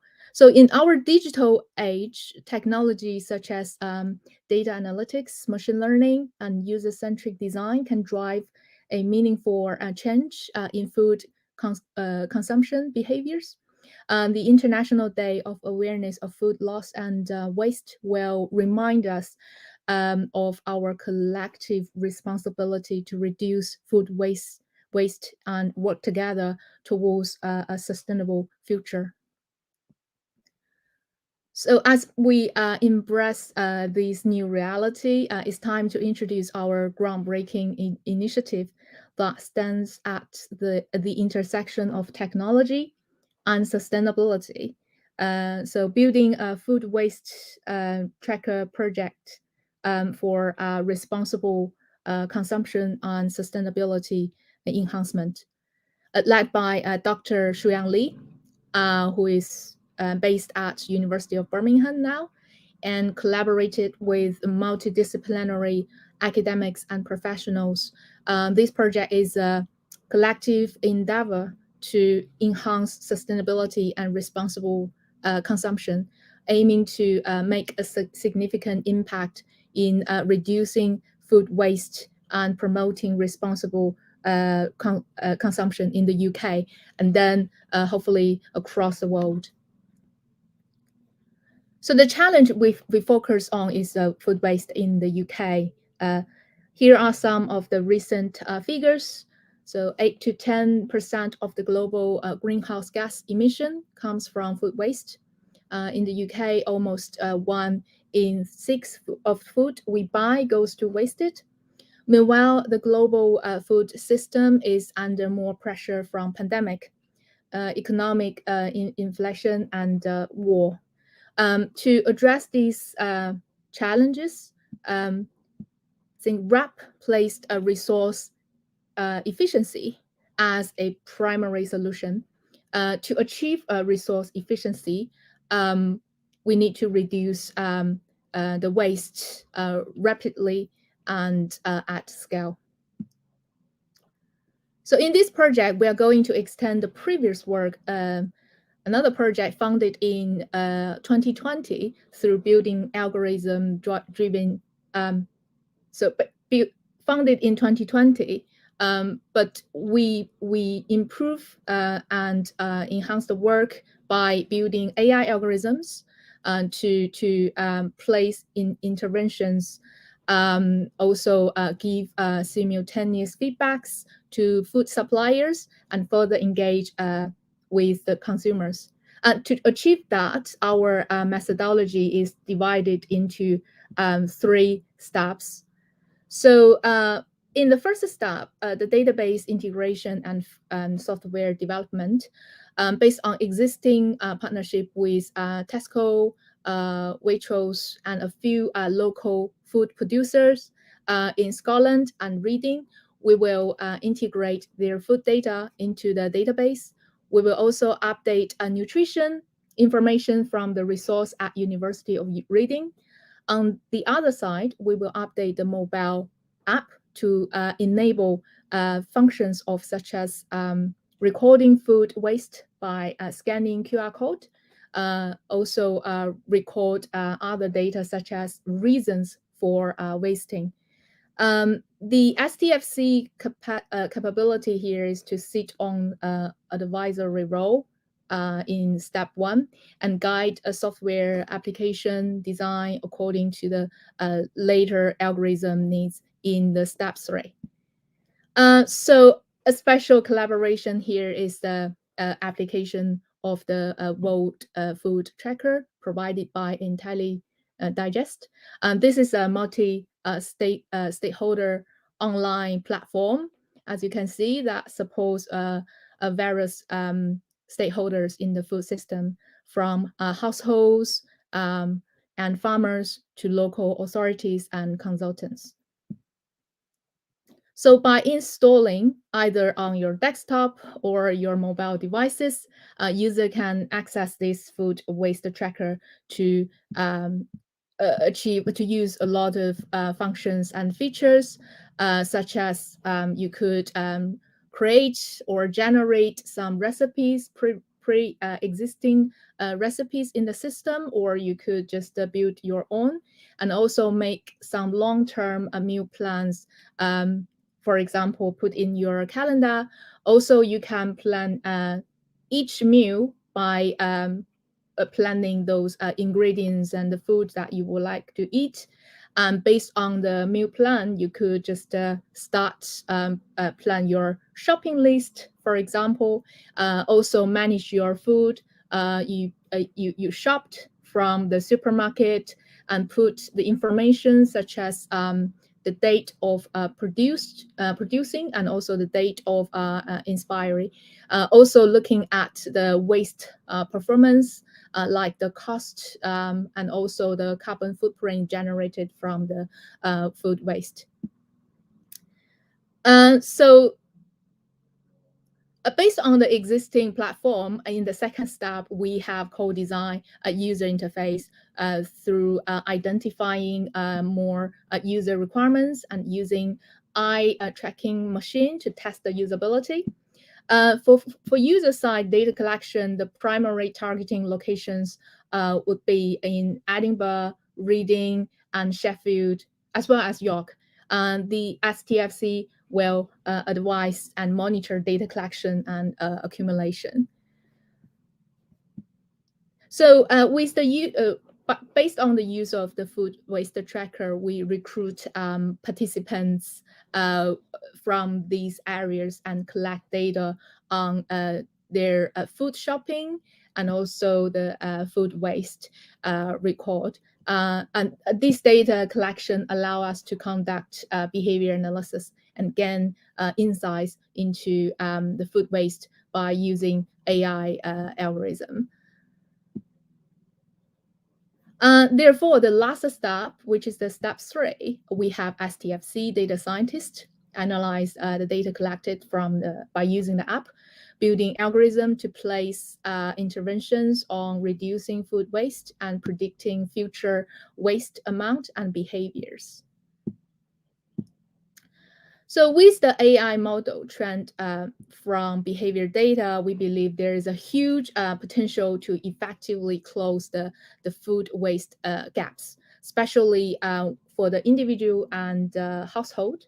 AI could make some time series analysis, predict when a person likely shop or the item they may purchase or probably waste. Also, by conducting regression analysis, we could use AI to predict the amount of the potential waste based on their shopping patterns, provide suggestions for shopping to minimize the waste, also alert users to potential issues in their food management. So for the food supplier, we believe AI could forecast the demands in the market and also analyze the market trends, emerging preferences and shift in any shifts in the consumers' behaviors. Also analyze the data on waste generated at different stages of the supply chains, identify any bottlenecks in efficiencies or areas for improvement, and finally determine some, optimal pricing strategies for them. And finally looking at the whole society, AI and machine learning could just analyze how food waste pattern change with seasons by analyzing some seasonal trends, also segmenting the users into different categories, evaluate the effectiveness of different interventions of the app in reducing the food waste, and assessing the overall impact of the app and the features on reducing food waste. So the pathway to impact, by engaging with different stakeholders, we hope to extend the impact on, for example, the individual consumers and household by helping them to track their food waste, and also placing some effective AI-driven intervention to reduce the food waste. To the food retailer, we hope to help them better understand customers' food waste behaviors and take measurements. Also, the local food producers, for example, like Tesco and Waitrose. So some of the food producers we collaborate can co-develop the measures to reduce food waste across supply chains. Also with working with policymakers to make better decisions. So commercialization, we have identified two aspects. First is the improved version of food waste tracker can be applied to a larger scale of consumers. Also, the AI algorithms we developed in step 3 can also be used for wider collaboration to monitor waste in the food system. So finally, plans after projects, we think about some more project bits for scalable reducing food waste intervention design. Also think about supply chain optimization. We welcome any research, new research on AI algorithm to help to improve the whole food system, and any collaborations with different stakeholders to somehow working together to reduce the food loss and waste.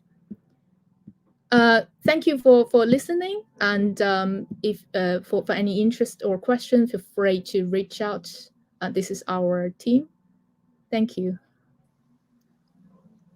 Thank you so much, Dr. Yang Lu, for that very extensive insight into how AI is enabling to address food loss and food waste. I think as we are in a time where we have an unprecedented developments in technology, I think is really important to be able to deploy these technologies to addressing especially global challenges, which food loss and food waste fits in quite nicely.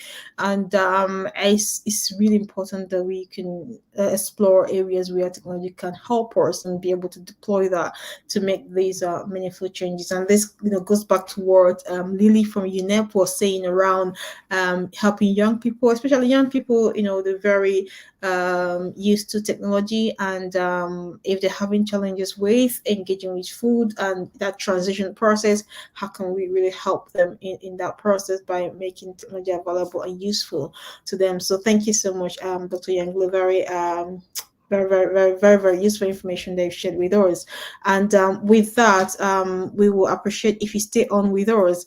And as we go into the panel sessions, I'm hoping we're sharing our questions for our speakers because they're definitely looking forward to answering your questions. But before we go into the panel session, we'll have one more speaker with us. And I'm pleased to welcome Jonathan Lodge to join us. Jonathan, you're very welcome. Jonathan is the CEO City Farms Limited and Rooftop Farm Limited, co-founder Robotic Farm Systems.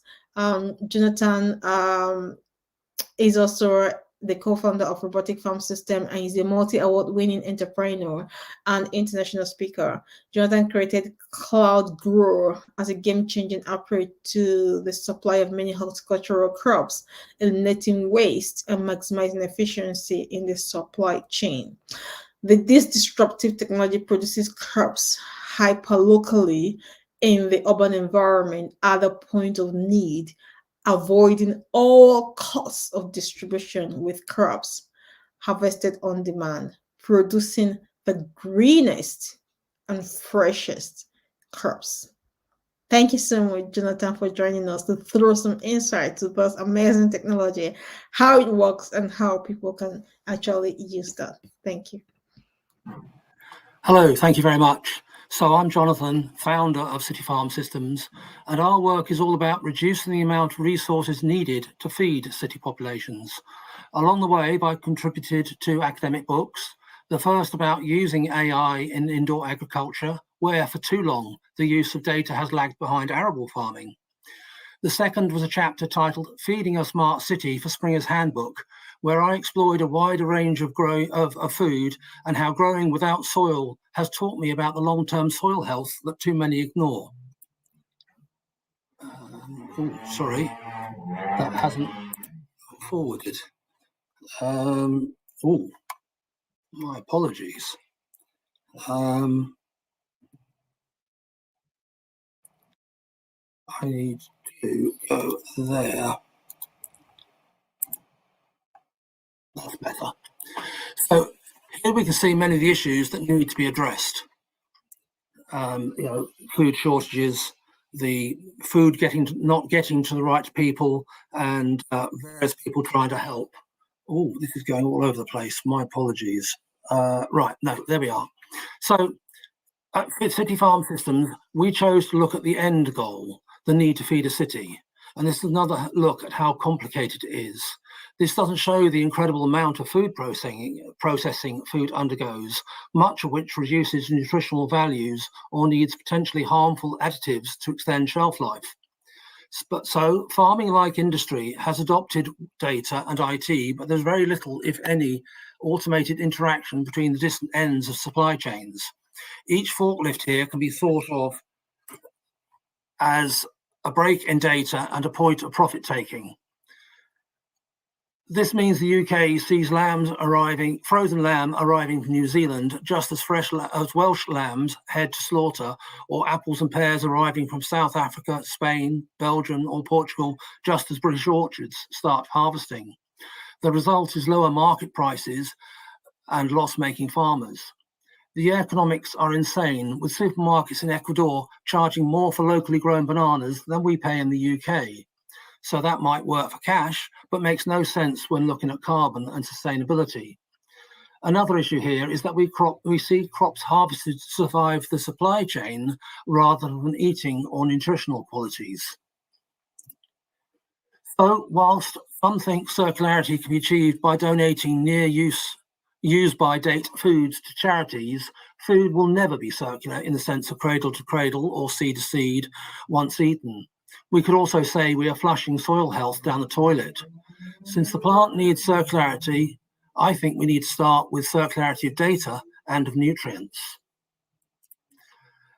So London only holds enough food for a day and a half and needs 17,500 tonnes to arrive every day, even though we know 6,400 of those will be wasted.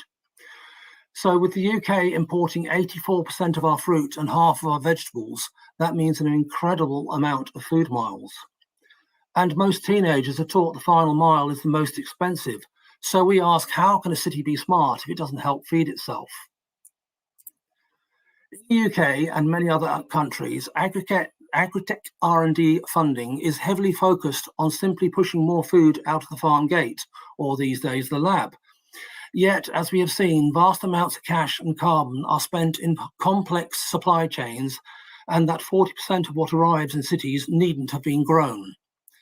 If you add to that the crops that don't make it to harvest in a saleable condition, we see a huge amount of a farmer's cost and effort are completely wasted.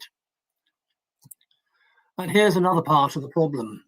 A truck can carry 26 tonnes of grain or potatoes with a small amount of packaging. Once converted to crisps, that same truck can only deliver 1.3 tonnes. So together with vast amounts of packaging, of expensive single-use packaging and needing 20 times as many trucks. And if you look at wine, most UK supermarket wine labels show that, regardless of where it was made, it was bottled in Manchester after arriving in bulk containers. So whilst this reduces the volume by a factor of 6, by avoiding the need to transport glass, cardboard and fresh air.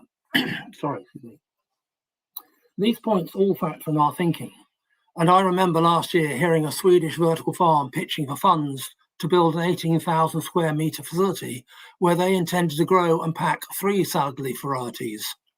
And all I could think of was that they wanted to recreate the carbon-intensive crisp supply chain and swap the crisp for perishable leaves. So taking that a stage further, we can see energy-intensive supply chains are the cause of much of a destination building's Scope 3 emissions that make their efforts to reduce Scope 1 and 2 pale into insignificance. So we must reduce energy consumption And here is a frightening list of waste. Very few realise all intensive indoor growers pay to add carbon dioxide their crops need, while their customers pay to dump near perfect conditions for a greenhouse. There are some excellent practices where growers co-locate with sources of heat and carbon dioxide, but they still depend on the traditional business model and costly distribution. There are many headline-grabbing stories about vertical farms, but only a few admit the harsh reality about losing vast amounts of investor cash. So rather than devote an entire building to grow a narrow range of produce in bulk, we spent time creating our USPs, the ability to reduce costs by growing to order at the point of need. So we think there needs to be a new business model, and that is what we offer. A vertical farm can only reduce the lowest cost food miles by choosing to pay city overheads, to shut out free sunlight, to pay to recreate it, and then still incur final mile costs. In contrast, we can install that same capacity across several end-user rooftops and avoid the need for trucks and trans-only packaging. Back in 2020, the Financial Times published a report suggesting there was only one profitable vertical farm globally. And to put that into perspective, most UK vertical farms can measure their losses in tens of thousands of pounds each week. So we started by asking, why set out to grow, pack and deliver produce we know the data can show will be wasted? Our approach means we can track the data from seed to sale and use it to unlock the many benefits that can only be found when growing to order at point of need. So this slide shows how collaboration offers huge advantages, with a rooftop greenhouse making the building more efficient and offering a carbon-consuming supply chain. It was a past director at Tesco who spoke about getting a pot of living plants to the shelves being 65% of their total cost. And much of that is the need to buy, transport and dispose of transit-only packaging most don't even recognise as a cost of distribution. So our ability to grow to order at the point of need means we can entirely avoid packaging that is of no interest to the consumer. And in India, they are using rooftop greenhouses to reduce the costs of fresh air for office buildings. And we can add the ability to turn them into food production facilities. So in other words, we consume Scope 1 emissions to avoid all related Scope 3 emissions. And that's a better than net zero solution. Now, chemistry is a particular interest of ours. The periodic table includes elements that are essential in biology. It also suggests the danger of separating farming practices. So we need to remember that elements are rarely isolated, with chemistry controlling compounds and reactions. So those who talk of growing without soil as hydroponics amuse me, as all plants with roots grow hydroponically. It is the very chemistry of dissolved chemical salts in water. And those who grow without soil need to control them more precisely. And this is why liquid nutrients are separated into two key concentrates to avoid or slow unwanted reactions. But the interesting point here is, for a healthy human diet, we need to understand that plants grown in soils take up trace elements coincidentally, which can be adding texture and flavour. But farmers who rely on synthetic fertilizers invariably ignore this. So while we are encouraged to turn to plant-based diets, the worse our diets must become. And researching this, I found no mention of lithium, and yet it's a drug of choice to control bipolar disorders. So if we look at some of those 10 elements a bit further, we can see a lack of them leads on to many modern-day ills, some of which activists claim are reasons we should turn to a plant-based diet. And so we like to look at how we can achieve those within our systems. And because we can trace with RFID and move mobile crop trays past monitoring stations, rather than homogenize a whole facility, we can add individual nutrient mixes to every crop tray that comes past and give a far better outcome. And this really needs to be taken a whole stage further. I won't go through all of those because there's a lot there, but it is a lot of the modern day ills. So our key drivers are all relevant to cities around the world, including those in low and middle income countries. And our use of data can unlock additional benefits, such as giving a carbon consuming supply chain with a better than net zero solution. Our distributed growing reduces the need for energy and replicating free sunlight. We can make a healthy food affordable and hand shelf life to the consumer. So moving farmers along the value chain can attract a wide range of much needed new farmers. And then we can add the ability, and this is a fascinating aspect, of growing an education with STEM. So I hope that's been of very great interest. And for those who really are interested, please do get in touch and we can take it a stage further and explain exactly how we do achieve it. So thank you. And if I can hand back. Well, thank you so much, Jonathan. A very fascinating presentation, cutting across nutrition, recycling, heat waste, and also reducing carbon footprint of the food we eat and consume. So, thank you for that insight, Jonathan. I think our panelists can now come back, and we will take on some of the questions that has come through. Before I move in, Dr. Yanglu, you're welcome. Thank you for very much appearing on the screen again. Everyone, thank you so much for the presentation. It's been very insightful. I can see a lot coming from the participants, and we will quickly start going through the questions, but I think it's really interesting to hear about your presentation and the work the Catalan ministry is doing. What do you see in terms of data collection and measurement? What are the challenges you think has been faced in the process? Yeah. So first of all, I think one of the challenges that we have is we have a lot of data on food waste, but not in food loss. So we need more data to know what are the next steps to do in the primary food sector, because one of the things that we are actually seeing this year is that climate change affects most of them. The primary sector is the most that is being affected. And for example, one of the things that we saw this year is that we have this program where we recuperate fruits and vegetables, and in only one summer we recuperated more than 60,000 of fruits and vegetables that were not gone. They were not being able to be commercialized due to the drawn out that we are having here in Catalonia. So I would say we need more data to know what we need to do, and then we need to set more policy, especially in the area of food loss. Yeah.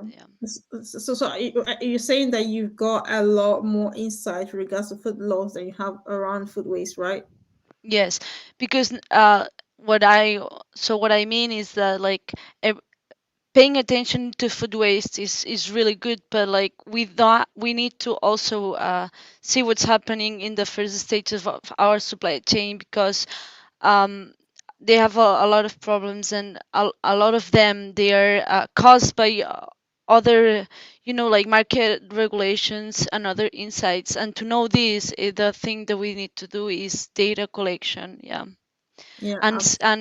And one of the other things that we are facing here that is very challenging is how we harmonize data. Like we have data here in Catalonia, but how are we going to compare to other countries in the European Union if we don't know, or there's not a method, like a standardized method to quantify. That's one of our big challenges too. Yeah, great point, Alba. I'm sure Dr. Young, you might have some points to add to this, considering the work you're doing. Yeah, so I do agree with Alba regarding the data collection, I think.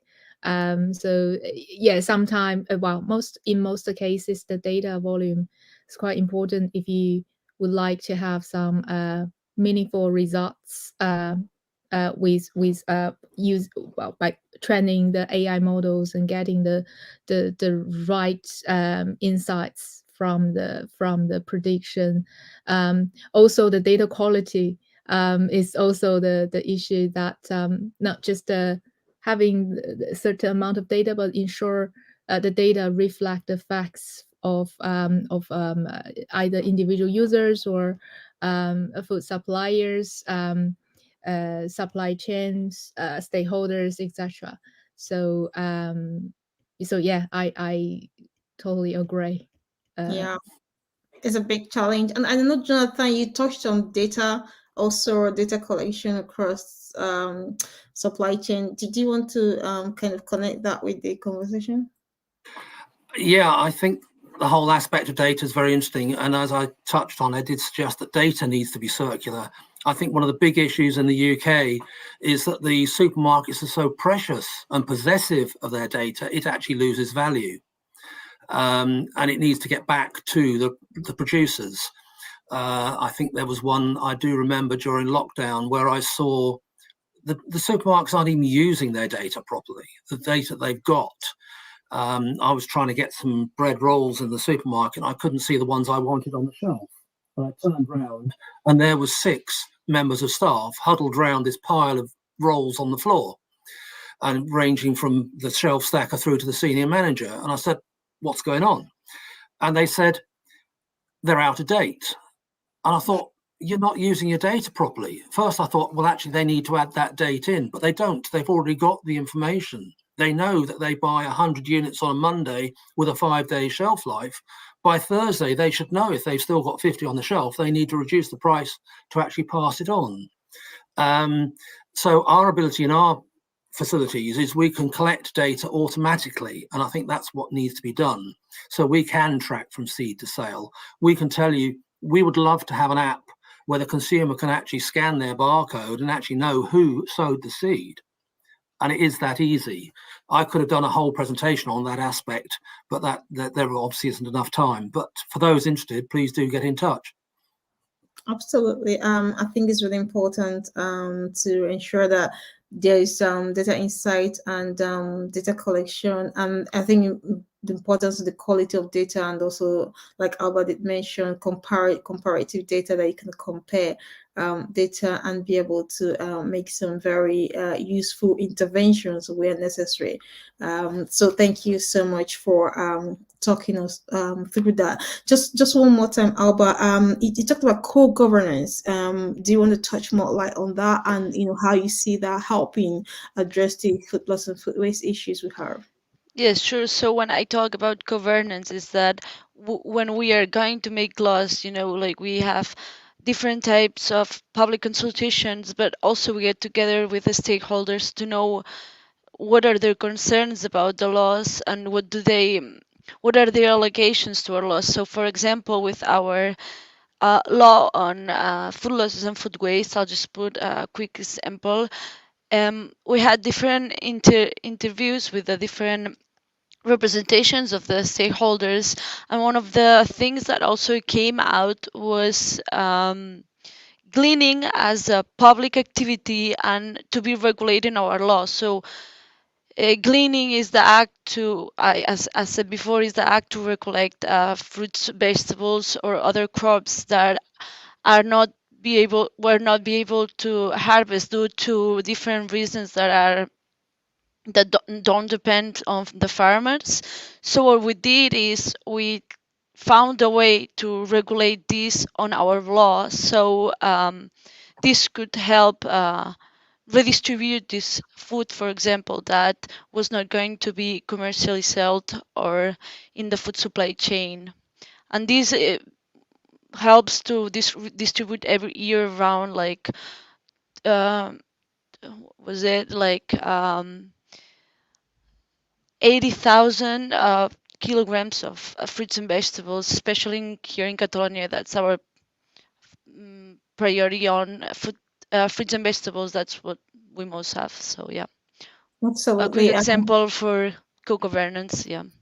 Yeah, absolutely. Fruits and vegetables are very pivotal to helping with nourishing and contains key macro and micronutrients that we need. And also in the face of global climate change issues, I think it's really important that we, empower more people to have access to fruits and vegetable, and also kind of skew the diet towards more fruits and vegetables and legumes for the future. So yeah, thank you so much, Alba, for touching on that. I think if we try to look at climate change issues and how that is impacting on food production and also impacting on food loss and food waste, Jonathan, do you want to touch a little bit more about how local food production could really help with that? Well, yes, okay. Obviously, the food supply chains are incredibly complex and carbon intensive. And when you've got short shelf life products, the ability to grow locally has to help enormously. And that overcoming waste there is incredibly interesting from our perspective, because we know the large supermarkets daren't not have salads on the shelf for a bank holiday weekend, and huge amounts for that will be wasted. If it's inevitable English weather, it rains.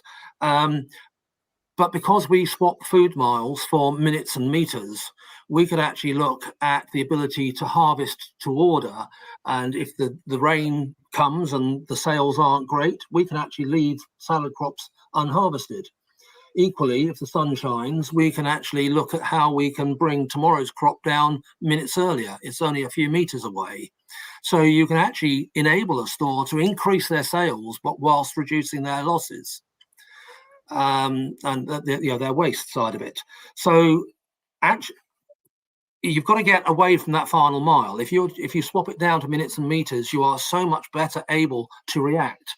And there are plenty of ways to buffer short-term growing conditions to match the demand. So matching supply and demand has to be far, far better. And I think that enables us.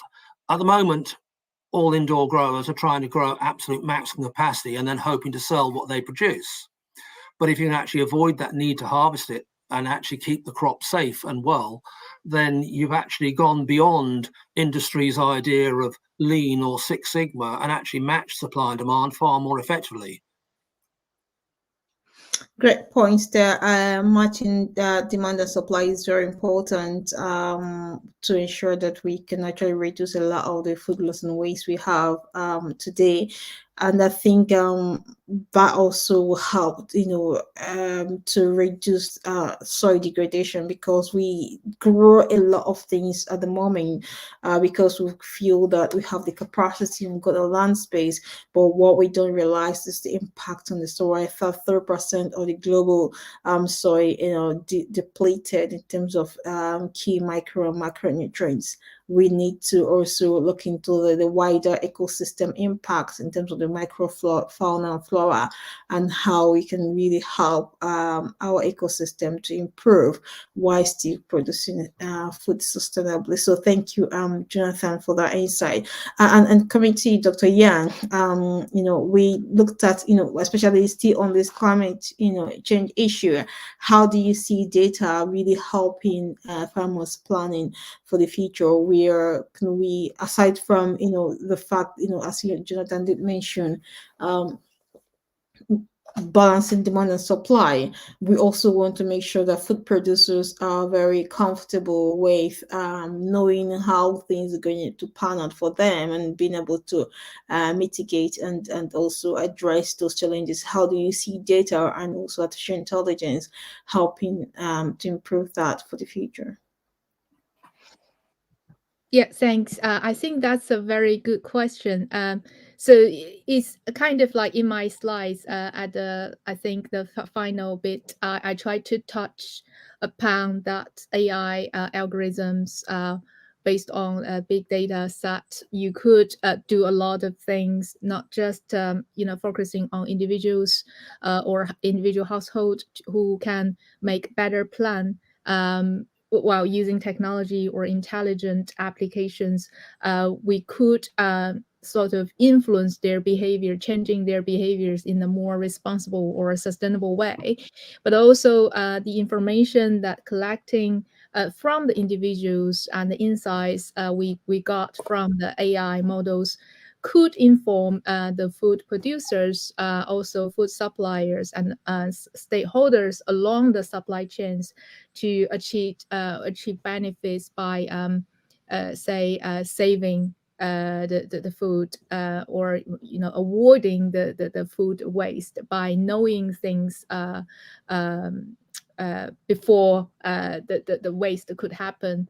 For example, the demands better in the regional market. For example, you could analyze the waste by your regular customers, right? So Tesco could, for example, specific supermarket could look at their regular customers and looking at their waste pattern and make better decisions in terms of the food inventory, let's say. Also, the whole supply chain. If you look at from the more general perspective, the whole supply chain could identify any inefficiencies or bottlenecks, or areas for improvement. And the challenge here is those things are ever changing. And it's kind of like difficult. It could have like a seasonal pattern, but it's ever changing, and it can have some quick change. So having these kind of real time tracking and also analysis could inform, I believe, better the stakeholders.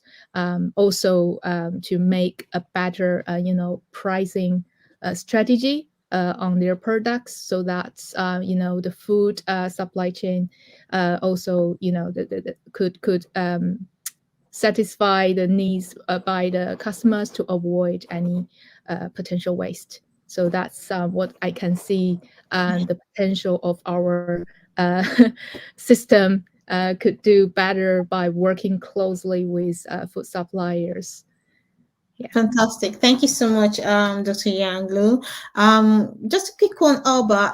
There's a question here saying, how can we collect and recycle food waste from households, marketplace where they sell fruits, tomatoes, etc., during harvest season for agricultural purposes? So, in terms of from your perspective, I think this would be more like what could be the bottlenecks with regards to upcycling of food waste, and how can we mitigate them? Okay, yeah, that is actually a really good question. What I would say is, first of all, the first step is to prevent. So if there's no possibility to prevent this food waste, what we recommend, or what we are doing, for example, here in Catalonia, is creating a kind of a marketplace where we put directly in touch different stakeholders of the food supply chain. So if they have food surplus or food that they cannot redistribute, they can get in touch with each other, so they can give direct so they can give direct placement of this food or other food surplus that they have, because normally this food also could be perishable, so you have not a lot of time, to redistribute. So what I would say is, one of the things that we need to work on is set this new marketplace where people can get in touch. We tried one during COVID, and it really worked for the whole distribution wholesale, because restaurants could get in touch with different distributors or primary producers, and it was really easy to redistribute the food through all Catalonia. Fantastic. Thank you so much for sharing that. Was there any kind of safety issues that were raised as part of that program? No, we did not find any safety issues, also because we do have some guidelines with other public administrators that they set on guidelines on food safety during redistribution. So that's also one of the main things to do, is have these guidelines so the sector can redistribute safely. Yeah, I think that's really important. Thank you very much for highlighting that.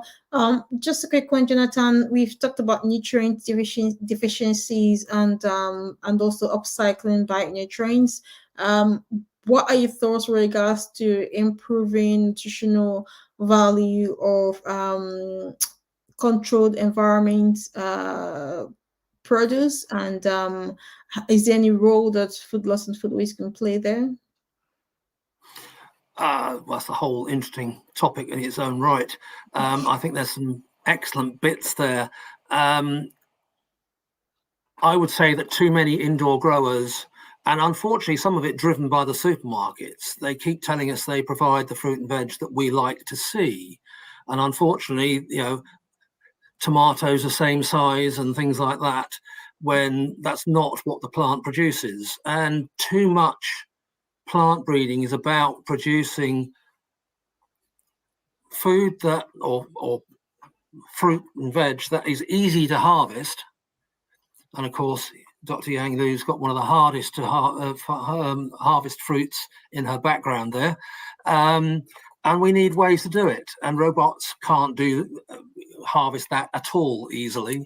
So we need to go back to automating the bits that can, the repetitive, boring elements. And actually, in our systems, we can move strawberries past a simpler picking station.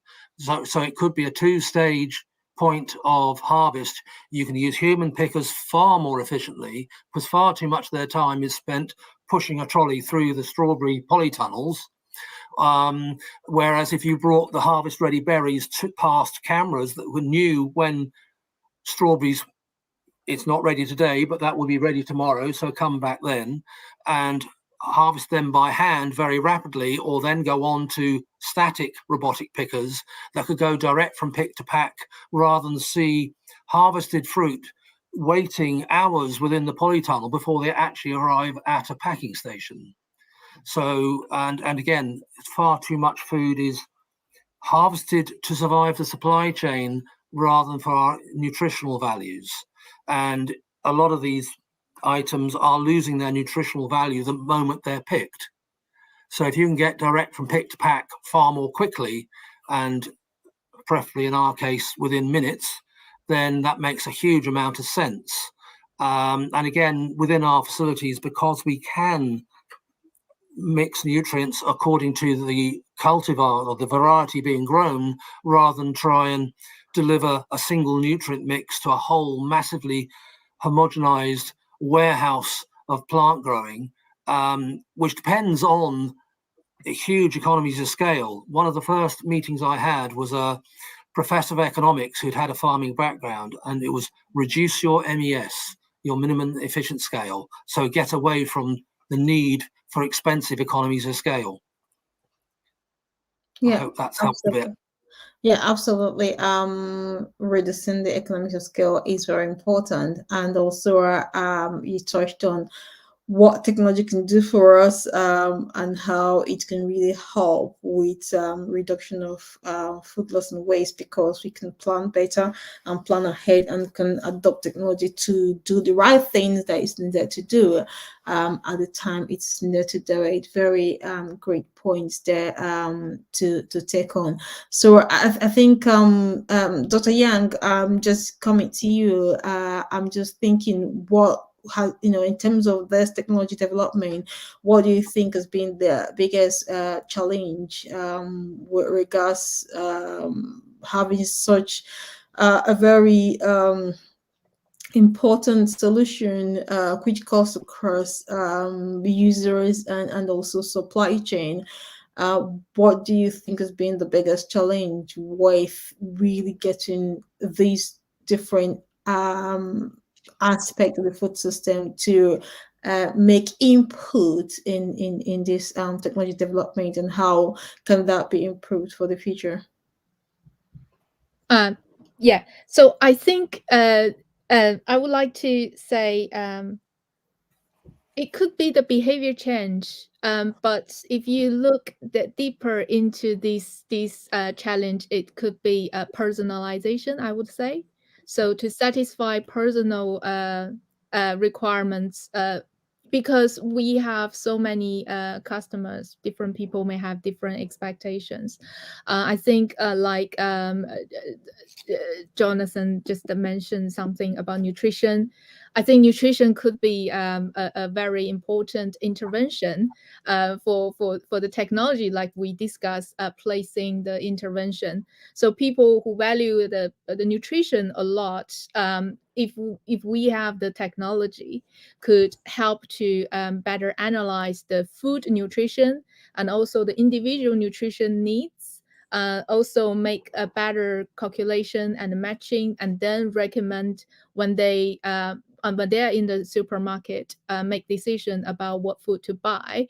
So I think there is a huge potential for the technology, such as the food waste tracker, here to make impact, to help the user to close the gap in knowledge and also awareness, to avoid food waste. That's one of the example. I think another example, talking about automation, like the picking thing, I think AI, for example, could definitely make contribution here to calculate the best, for example, picking time, based on the nutrition value of the product, for example. So when is the best time to pick, and also consider the storage cost as well.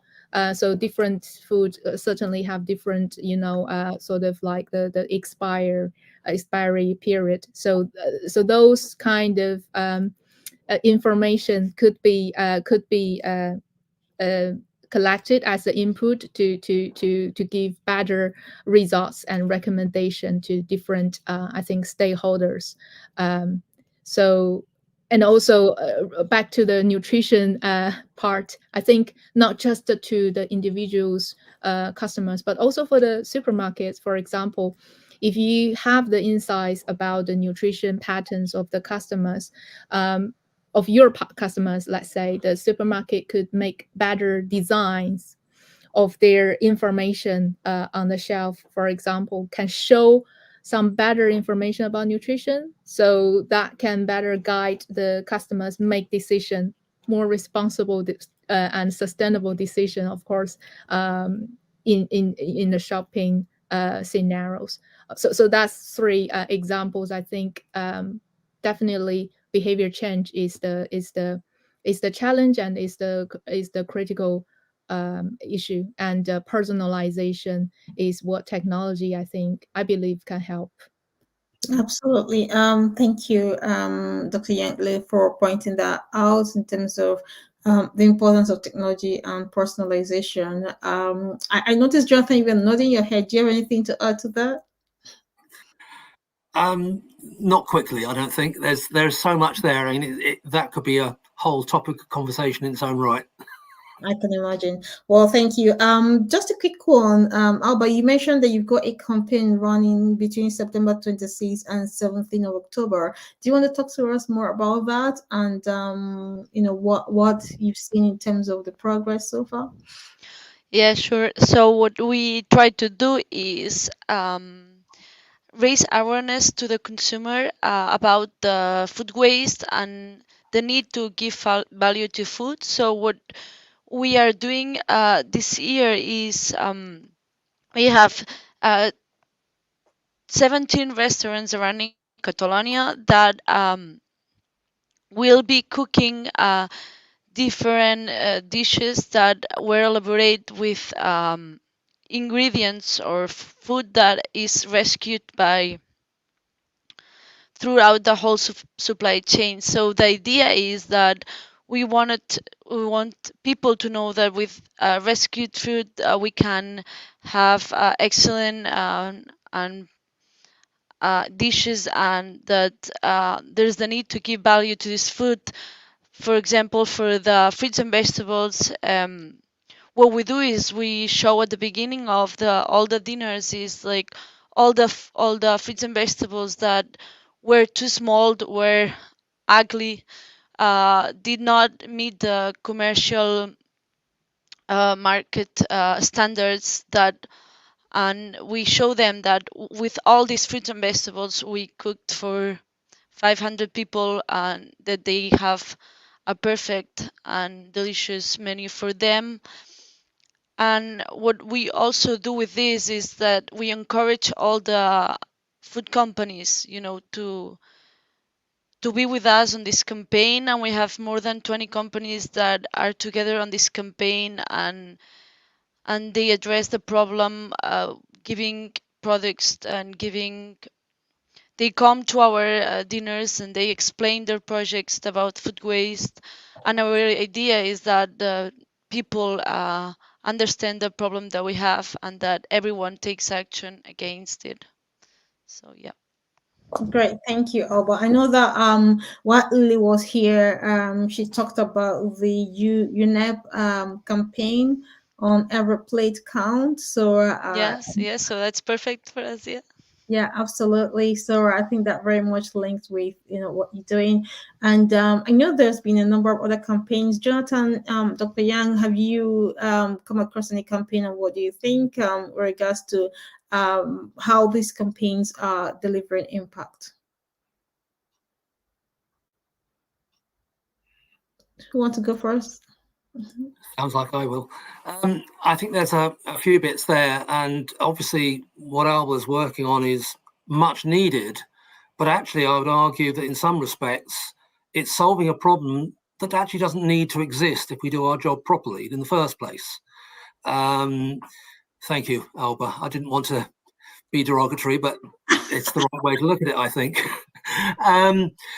And I think one of the huge problems in food, if you think about it, and I was thinking about coming on to it earlier, was that so much of processed food, if you think of the way Italians grow tomatoes for paste and for ketchup, and you look at it was the big argument with Heinz that with the most popular tomato ketchup brand. They'd simply refused to accept the supermarkets not wanting to pay the increased price, and they had to give in. And it's the processors who are taking all the profit. And unfortunately, huge amounts of field-based agriculture is harvesting at that one time, trying to make everything ready at the same time. And we're ruining the flavor of those valuable crops when actually we need to come back the other way. And arguably a lot of ketchups, pastes, whatever, could actually be artisanal, locally produced ways of, we know there's so much coming through the supply chain that we're not going to be able to sell it all. So it could be batch processing of these preserved products rather than selling huge amounts at vast scale deliberately and solely for those more efficient factory processes, which the processing is efficient, but the pricing is all going to the wrong place. And so it's lost its value, and we could have much nicer products on our shelves, locally produced. Yeah, I think a lot of the dumpsters have been complaining about a lot of things being dumped by shelves in their dumps, and that is just because of what you're talking about now, mass production and challenges with it. I mean, I'm still gonna come back to you, Yang, about the campaign that you are, but I think this rightly brings me back to again to Alba about Jonathan did mention something about artisanal reusing of materials to create value. And one of the challenges we've seen within the food system is that it becomes a lot difficult with trying to create create like processing plants where because you don't have steady flow all the time, so it's dependent on what is available to be reused, and that simply means that there is need for interventions by government to see that these processing plants could serve the purpose, and also you want them to be really available to where you have this production. So that means it's as if you want to have these kind of processing plants located in various councils or communities to be able to offtake this produce? How do you see government being able to support and intervene in providing such facilities and support? Is it something that you're looking into, or is it something that could be considered in the future? And what challenges could we expect, if we have to go through that route of saying, okay, let's focus more on processing facilities locally that can reuse produce that couldn't really go immediately to consumption, rather than trying to have this whole set up system where we just keep producing because we have the capacity and then result in a lot of waste. Yeah.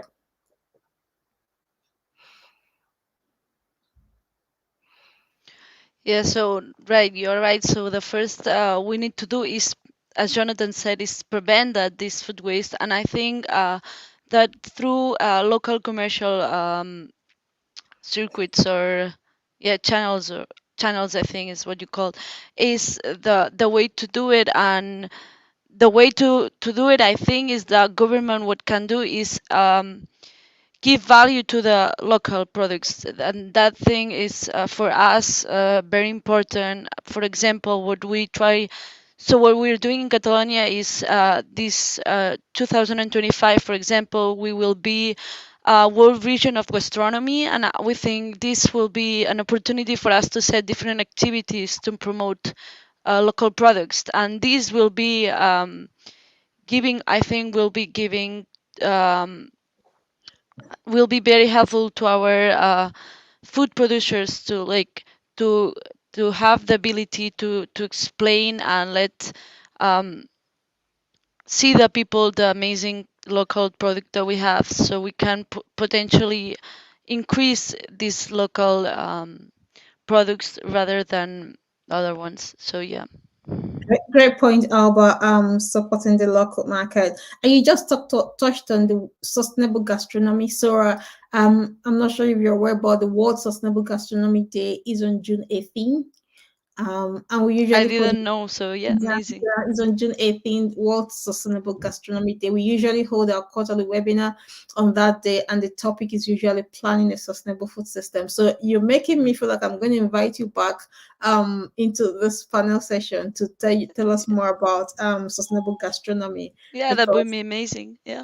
yeah, that's something that we're also very passionate about. So thank you for touching on that, supporting the local market, because we need to encourage and create this local capacity so that we can reuse materials and make materials work for us. Food produce work for us, rather than putting them through a very lengthy process that ends up being wasted. And more importantly, that really also exacerbates the costs of the loss, the economic loss, when we have to use a lot of this energy in processing. And not just that, but also losing the value in terms of the nutritional value for human. So I think it's the whole thinking, that system thinking is very important if we must transform the food system, especially when we look at it in with regards to making sure that more people have access to nutritious food, as well as also eliminating food waste from the supply chain. So back to you, Dr. Yang. We were talking about campaigns and what that means in terms of helping to address food loss and food waste issues. So you talk about comparison or campaign? No, campaigns, because Alba was telling us about the campaign that is going on in Catalonia between September 26th and 17th October, and I was just thinking, what are your thoughts regards to, or whether you've engaged with any of this and what that means for you?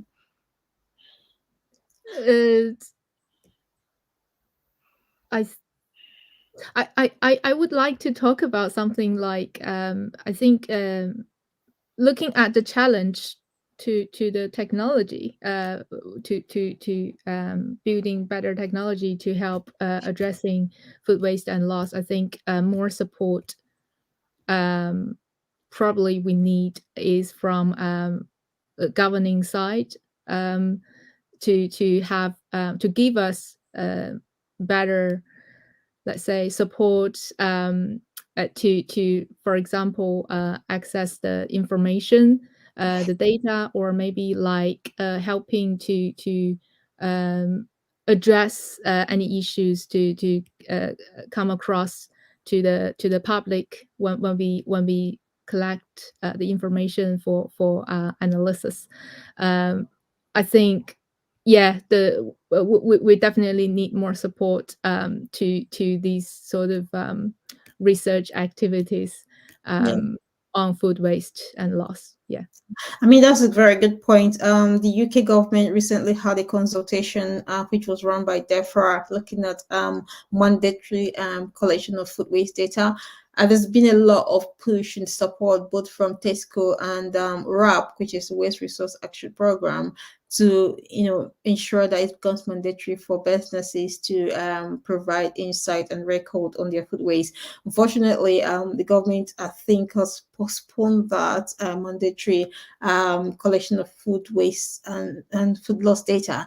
So there's a lot of push at the moment to see whether there will be a retract from that extension, to see whether more businesses can make their data available, because ultimately that will make massive change to our understanding on where the food loss and food waste are occurring, and how we can actually improve on that.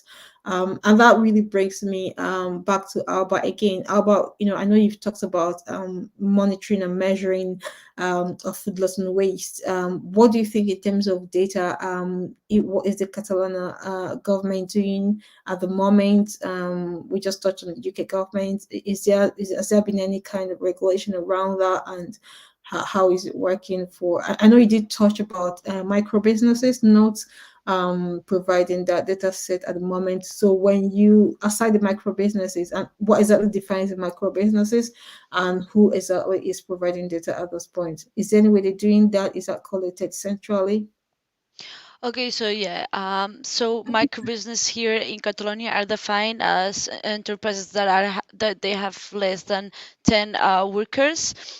So the idea is not give a lot of tension or too much work to these companies that don't have a lot of workers, to work, because we know there's a lot of bureaucracy, and give more things to these little enterprises could let them down, and we don't want that. So the idea for our regulation is that once the law was approved, we need to develop our decree. We have the decree this year, but right now we are on the last process of public consultation. So as I said, as a co-government, what we did is 3 rounds of public consultation, so we can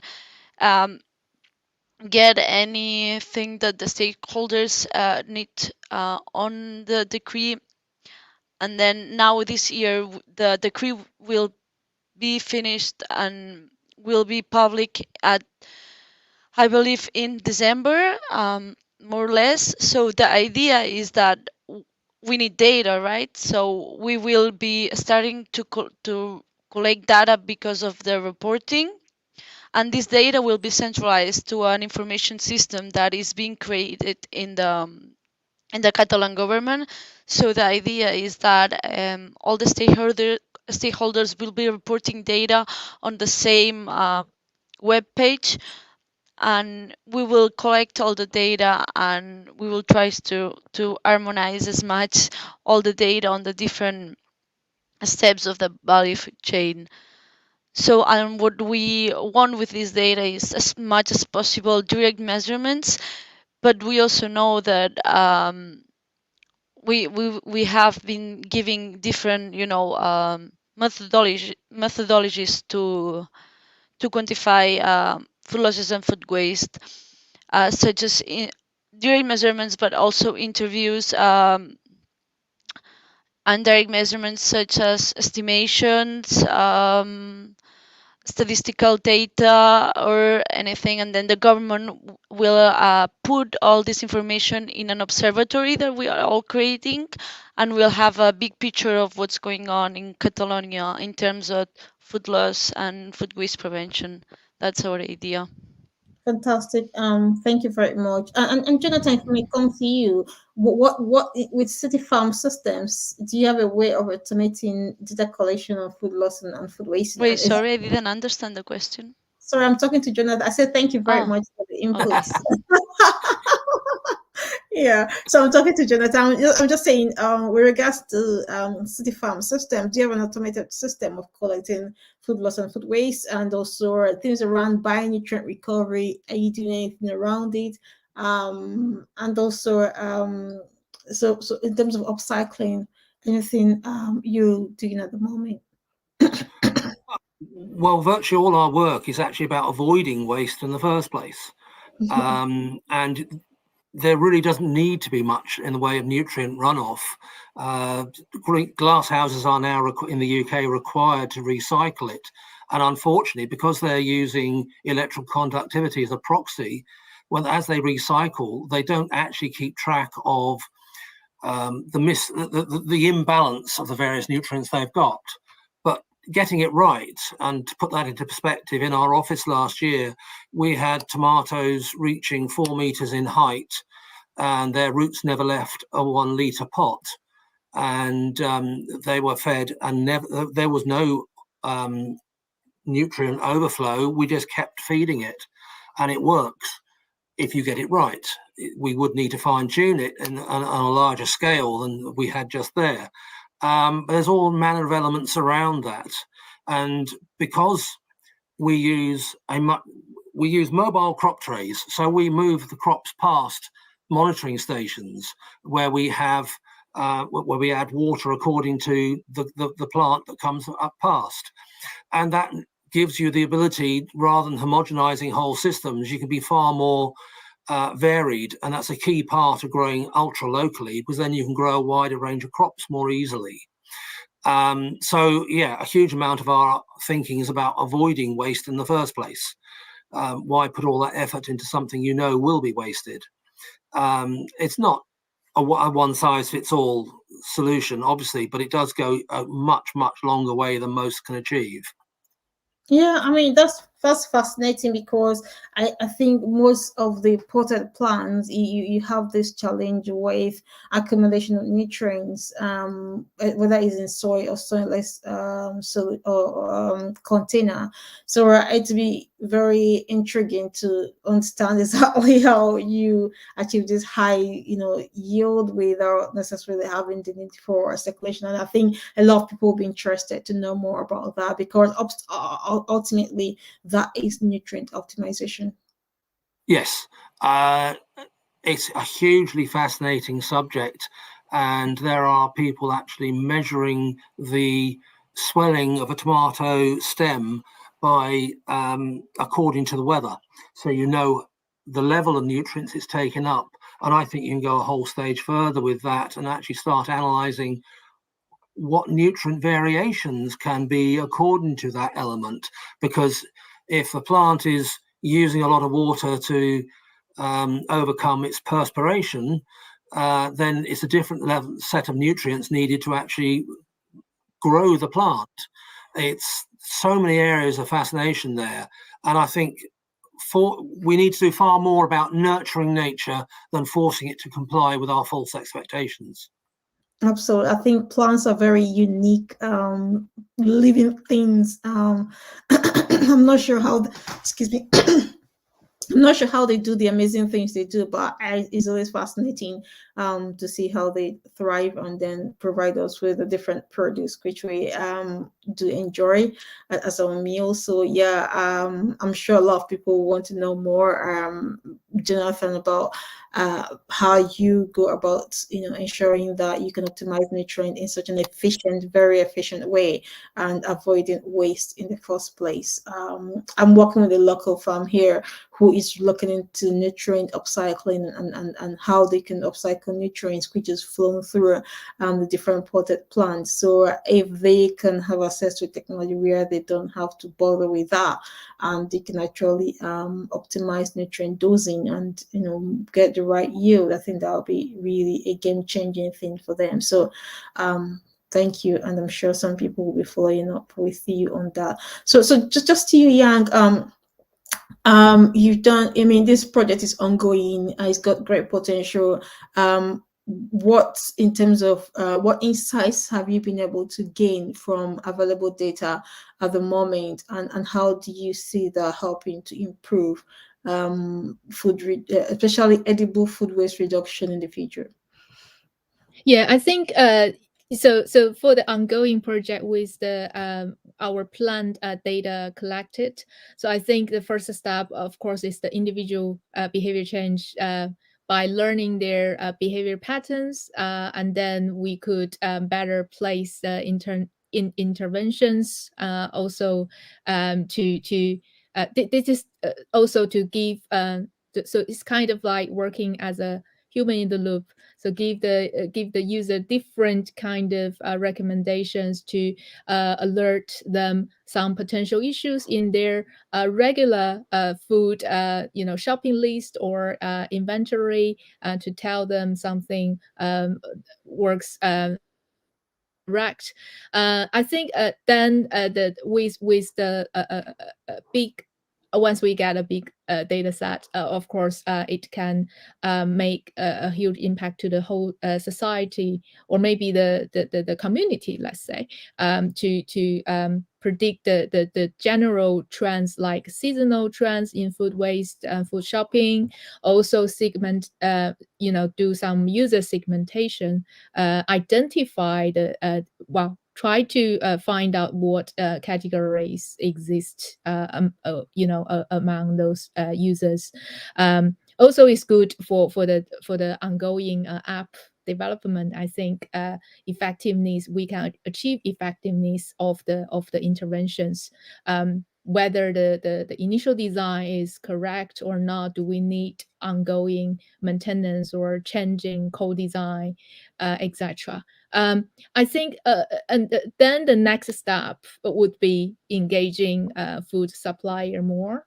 I think just by gradually sharing some useful insights, and hopefully encouraging a food supplier to collaborate and sharing, like you mentioned before, sharing more information that we couldn't probably reach out, but they can release, and we could just make a linked analysis, and potentially there are more impacts we could make by looking at a more comprehensive picture. Yeah, I definitely think that informed decision making for different stakeholders, whether it's the consumer or the supply chain, informed decision making is very important, based on data insight. And I think that's really the importance of the data in the first place. I'm just really keen about learning more about from you in terms of school. I think you did drop something about schools in your presentation, and I'm just thinking, how, what are schools doing with regards to food loss and food waste, and is there a way children can be more engaged with food loss and food waste issues, so that they also think about that when they're going for their meals and making decisions around that? What do you think? Yeah, so what we are trying to do is encourage students to actually be the ones that they quantify food waste in school canteens.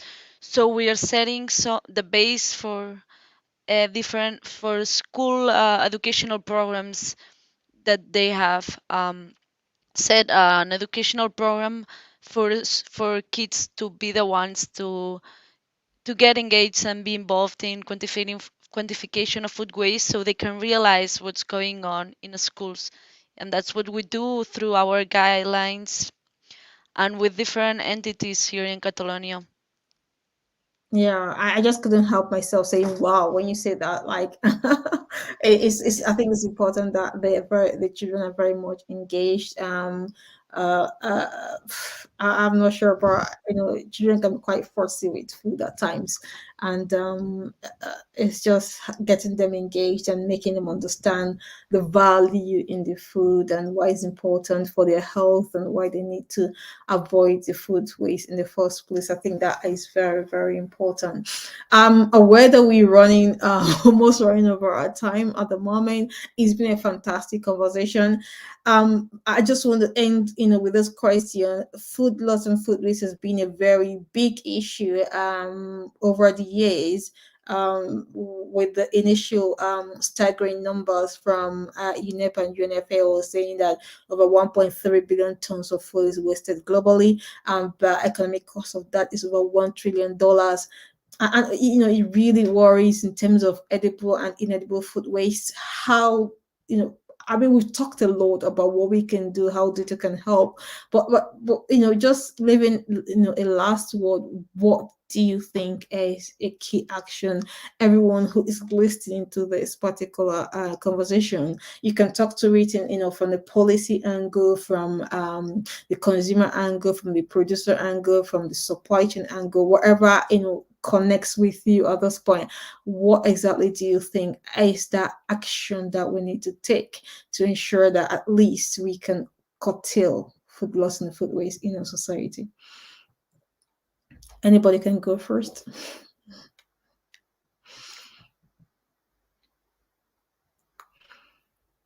Okay, I'll do it.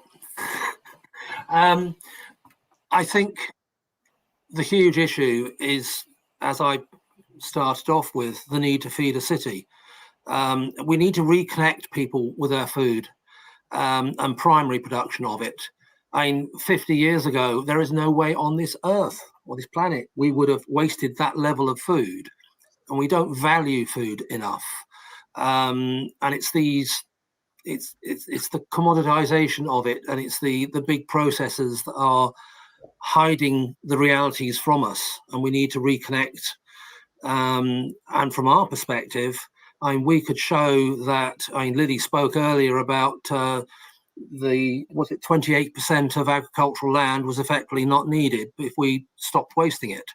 Well, for a city, we could go a stage further. We could show that a large supermarket has the equivalent of a 500-acre farm lying fallow on its roof, and they're already paying to dump most of the resources needed to make that productive.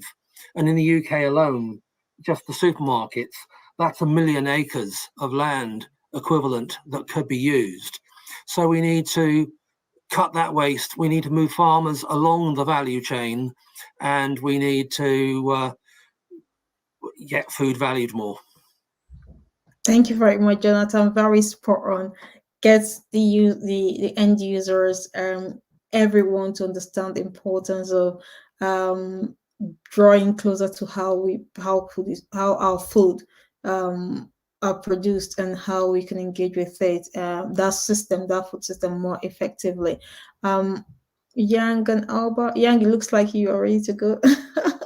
Yeah, I can go the next. I think so I think that's very important. And on this basis, I would like to probably highlight the importance of collaboration. So we keep discussing the whole food supply chain, for example, and you could see the even with the one AI product, we could make impacts to different aspects, such as we mentioned the food suppliers, supermarkets. Also broadly, if there's a potential, we could involve logistics, farmers as well. Policymakers should be involved. I think foster the collaboration among those stakeholders, government agencies about the food and agriculture, as well as environment, I think, impacts, right? Again, the food suppliers, business, industries, and individuals, communities should, I think, work together and make the collective efforts. Fantastic. Thank you very much, Yang. I think one of the key sustainable development goals is partnership, SDG 17. is critical, is important with the complexity of the food system, that partnerships evolve to help address most of the challenges we have within the food system. Thanks, Yang, for really highlighting that. Albert. Yes, I won't say anything, nothing very new because they all said, but what I wanted to highlight, Jonathan said, the need to give value of food, and another thing that Young said is the need for collaboration. So that's the two basic main points for the need to for reduction and prevention of food loss. We need to all give value to food, and we all need to collaborate because we are not gonna save the planet or we're not gonna be able to combat climate change being two people. We need everyone to collaborate with it. And I think we have been 15 years or 20 years not looking at our planet and what we are doing to our planet. And I think now it's the time to go backwards a little bit, give value to food, and take into account our planet and the environmental impacts that the food system has on our planet. So if we want to have a better future for us. So Fantastic, yeah. fantastic contributions. I don't think I could have said it any better. You've kind of nailed it. I think we really need to rethink the whole system. We plan everything in our lives. It looks like the only thing we don't plan is food. We just believe we can access food anytime, any moment we want it. And we come into this illusion that we don't need to cook; we have to eat.